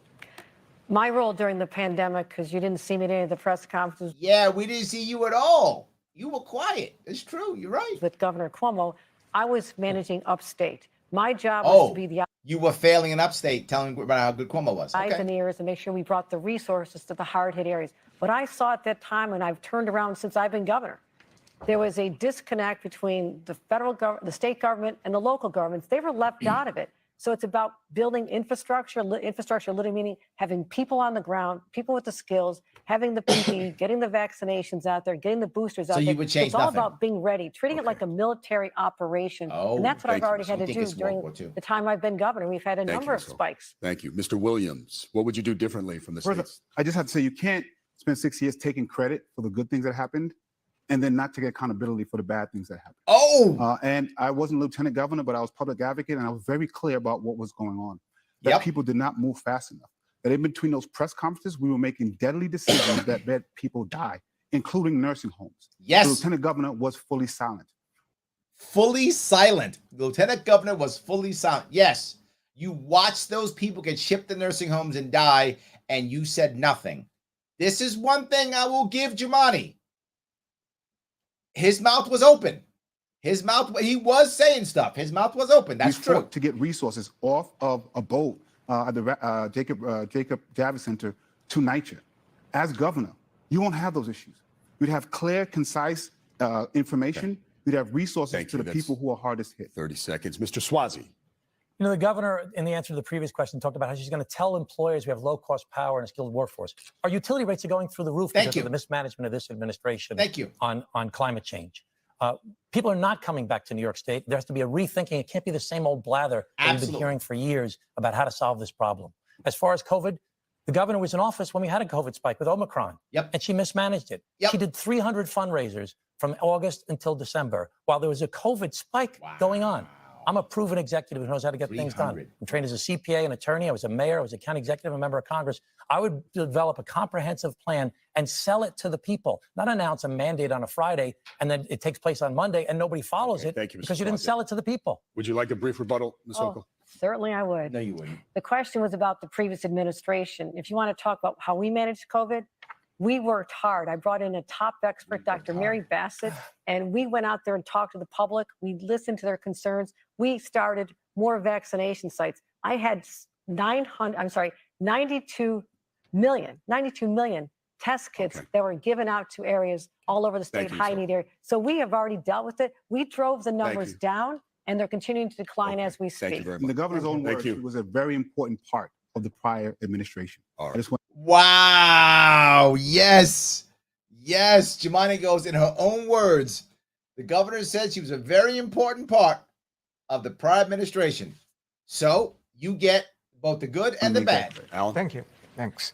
You have each selected a candidate for lieutenant governor, a job recent history has proven to be critical when governors go down in scandal. Yes, indeed. In 30 seconds, describe why your running mate is most qualified to be second in command. Ms. Huckle. I picked someone who I knew could step in if necessary. And then he went to jail. And then what happened? I have utmost confidence. Oh, you can't even say the words. I picked a dude who is kind of black and kind of Hispanic, so I thought he would. I guess he was upstate something. In the ability of Antonio Delgado, from his life experiences, growing up in upstate, but also working in New York City, he has connected with communities. He has experience as a member of Congress. He won in a very tough district. He connects with people and has a vision that I share with him and he shares with me to lead this state forward. But I'm not going anywhere anytime soon, so he's going to have to wait. Mr. Williams, 30 seconds. You know, as I mentioned, I didn't run. I'm not running for governor because I made every political calculation to eventually be elevated. I'm running to help New Yorkers. And so it did hurt me when I saw the governor again make a political decision by taking somebody from a swing district. Because they're black and have a Latino last name. Oh, because they're black and have a Latino last name. Wow. He said it worse than I said it. When we need every Democrat we in Congress that we can get right now. Ooh. He literally said that she messed up the party. I didn't even think of it that way. You kind of did. That's true. Because if Delgado's gone, there's a possibility a Republican takes that seat. So she might have messed up the Democratic Party, and he's unhappy about that. He wants Democrats to be running the country. So she made a mistake. He's mad at her just so she can get the right color guy. Ana Maria Archila, because I know she's going to speak and lift up the voices of the people who need their voices lifted up. And she will come to me if there's an issue that's not being dealt with. But I know, unlike the previous administration, when we needed a lieutenant governor to speak up and didn't have it, she will. Mr. Zwazi. Let's just point out that the governor's first pick for lieutenant governor was arrested for bribery and corruption. The first decision she made 100% on her own, despite scandals swirling about him. She picked him. She doubled down on him. She tripled down on him. And he was arrested for bribery and corruption. She says, oh, I didn't know. I was disappointed. We're disappointed, Governor. We're disappointed in the lack of judgment that you used during that process for a political decision. My running mate is Diana Reyna. She was a city councilwoman from Brooklyn for 12 years. She served as the deputy borough president to Eric Adams for 4 years. When she's elected, she'll be the first Latina elected statewide in the history of New York State. Thank you, Mr. Swazi. He brought me up. Go ahead. Go ahead. The word hypocrisy does come to mind. Someone, the only person on the stage who's actually under an active investigation by the House Ethics Committee, parentheses around ethics, you're under investigation for past violations as well as a new investigation. So you're not really in a position to lecture anybody about ethics. You can't even look at him. To Congressman. Okay, so the Governor Hochul's referring to the Stock Act in Congress where I didn't fill out the proper paperwork. That's nothing compared, Governor, to your insider deal with the Buffalo Bills, where you give $1 billion to the Buffalo Bills, the most lucrative giveaway of taxpayer dollars in the history of the NFL. He's right. And you had no public hearing whatsoever. Nothing. 4 days before the budget was due, you announced that deal. You picked Brian Benjamin despite his ethical scandals. And he got convicted. He got arrested for bribery and corruption. And yet you continued to double down and triple down on it. I don't have a corruption scandal, but I would like some time also, if that's possible. Well, because I was so directed, and then I'll give some. Go ahead, briefly, please. No. I mean, she said, "Oh, look," she says, "No." Oh, you think you're running this now? No. We've covered this. Don't stop beating me up. She cannot take the heat. Oh, these people! You are Governor Hochul. You are showing who you are, aren't you? You are really. You can't even look at him. You can't. No. You can't take the heat. That's how you act when you get beat up like that. You can't take the heat. You're in the battle now. Shots of fire. You gonna run away? You gonna say it's not fair? We've already addressed these issues. Mr. Williams? I just want to talk to New Yorkers because they know they are suffering with public safety scares, housing, and the economy. Okay. And I'm saying that because what we saw was a political deal to get a swing state Congress member to be lieutenant governor. Okay. We need to have representations to move us in a new direction. Can I say something to that, please? All right. Let me. Governor Antonio Delgado can make his own decisions. Right. He made a decision to be my running mate because he knows we're going to win. He knows that. Thank you. Yes. Oh my God. You said the quiet part out loud. Delgado doesn't give a damn about you. Delgado's as dirty as they come. Delgado will take money from the left, the right, the whatever. He will do whatever he wants. He doesn't do anything as lieutenant governor. Nothing. He's just going to scam. He said yes because he knows you're going to win. That is exactly correct.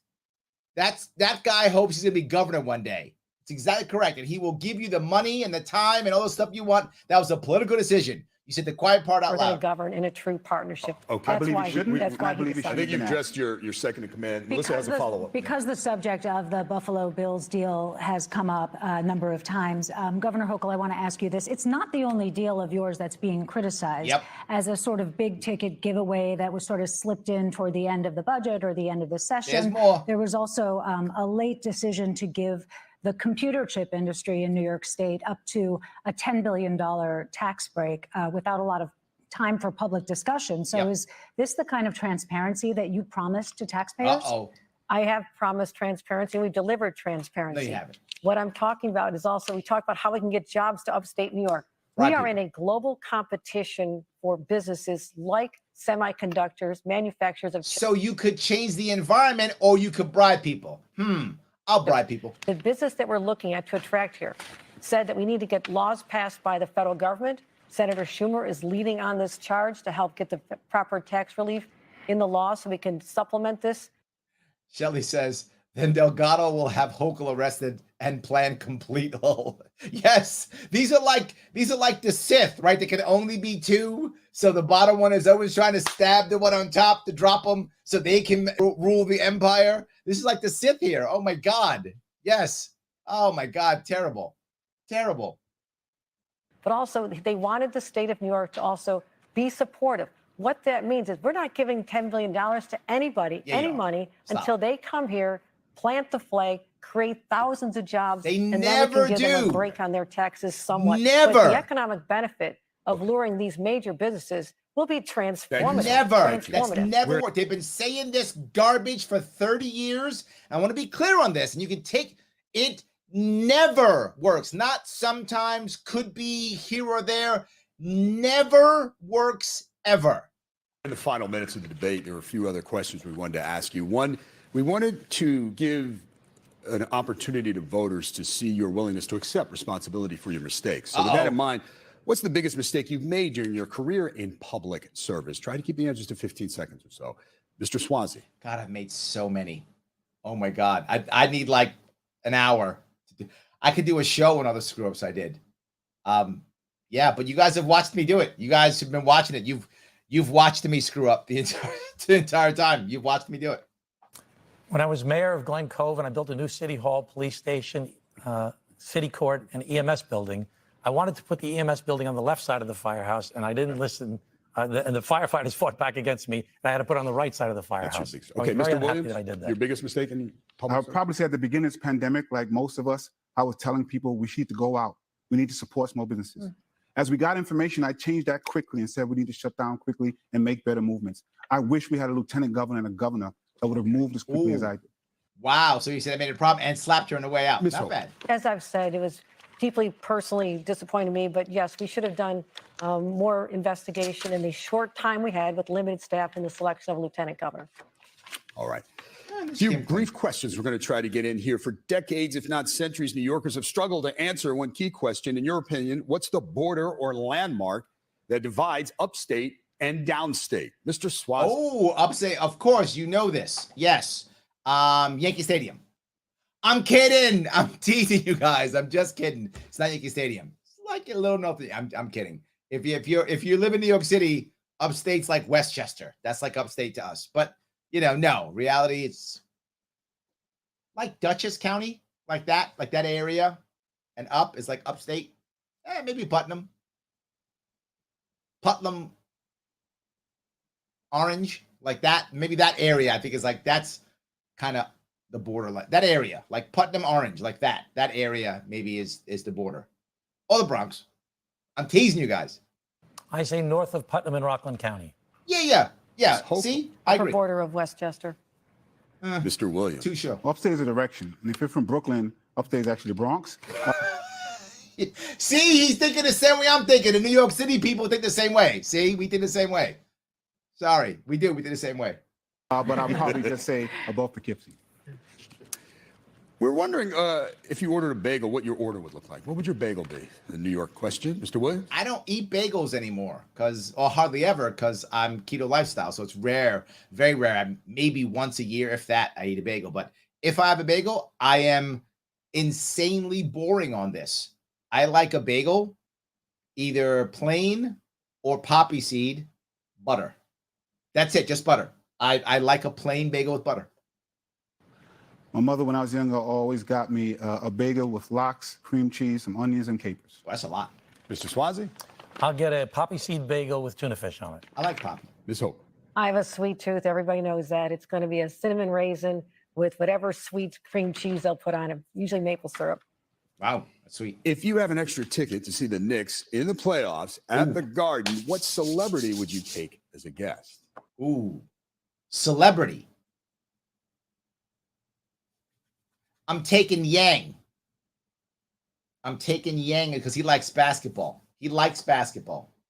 He likes basketball. I know there's celebrities who like basketball. Well, there's celebrities like basketball that I want to hang out with at all. Probably Yang. Mr. Williams? Well, first of all, thank God. It's a disease to be a Knicks fan, and so I just want to hang on to that belief that they'll be in the playoffs next year, and I'll probably take my family, who I forced to have this disease with me. Okay, no celebrity there. How about you? Who says Mr. celebrity? Swazi, if you I was going to say the same thing. I was going to bring one of my kids. Ooh, that's not celebrity. I don't see enough of my husband these days. I'd love for him to sit at a game with me. We could actually have a long conversation. But we love basketball. Looking forward to that day. All right. Final one. What's your favorite movie that's set in New York, Mr. Swazi? Favorite movie set in New York is probably Sabrina, because it was from my hometown of Glen Cove. Okay. Tough one. Mr. Williams? There's a lot, but I'll probably say Malcolm X. Okay, there is a lot. Well, I like Malcolm X. That's a good one. I would say Home Alone 2, but the edited version when they dropped Donald Trump out. Okay. Governor Hochul, public advocate, Jumaane Williams, Congressman Swazi. There we go. That was the Democratic debate, the second and last one that there will be before the election. The election is in about 2 weeks, and we'll be deciding who will be on that ticket. We will see who will be on that ticket. So I still think Hochul's going to win it. I can't see her not winning it. She is still popular. She's got over $20 million in the bank. I think Swazi did very well in general for the guy that he is. He's probably set himself up for something bigger, badder, stronger, is what I'm thinking. Maybe that. So I think Jumaane Williams has brought his profile up. I don't think he's going to win, but I think he's brought his profile up even more. And I think he's setting himself up to make real impact in his own way. I think that is true. So that's what I would think. Jamie says my favorite movie is Escape from New York. Oh, I like that. Escape from New York. Yes. JC's like, yeah, Jamie's correct. Yes, that is good. I like that. That is very good. That's kind of cool. I like that. So yeah. Look, I hope you guys enjoy me going through this. Someone commented it's very long. They are long. Each one of those is an hour long. Comments matter. And the reason why I do this for some of you is because I think debates and things like this really let you see who the people are sometimes, how they respond, who they are. And I want you to understand who answers the question, who doesn't. And also you see where the parties are, right? Where the parties actually are. It's also something clear here too. I hope it was enjoyable for you, interesting for you. Guys, please, I always say, like, comment, share. Please support libertarianism.com. Take that specific link, that bit.ly link, put that in other places for people to look at. It does matter. It's important for us. They're our show sponsor. It does matter. If you want to support me, you want to buy a shirt or a cool mug like I have right here, you can do that if you want to at LarrySharpe.com/sharp. If you want to donate, please, LarrySharpe.com/donate. Every dollar counts. And of course, if you want to volunteer, LarrySharpe.com/volunteer. Very helpful for me to move forward. You know I'm not done. You know I'm still fighting in court. I'm still doing it. I think I have a court date like the 27th of this month or something like that. I forgot. But it's coming up. Another one in another court date in July. So we're still fighting this damn thing. We got to make things happen. I hope it is very, very helpful. Jackie says, I like this a lot. Like hearing your thoughts. That's good. Appreciate it. Paul says, love the debate shows. Awesome. I love that. It's awesome. All right, guys. Thank you so much for watching today. I will see you all very soon.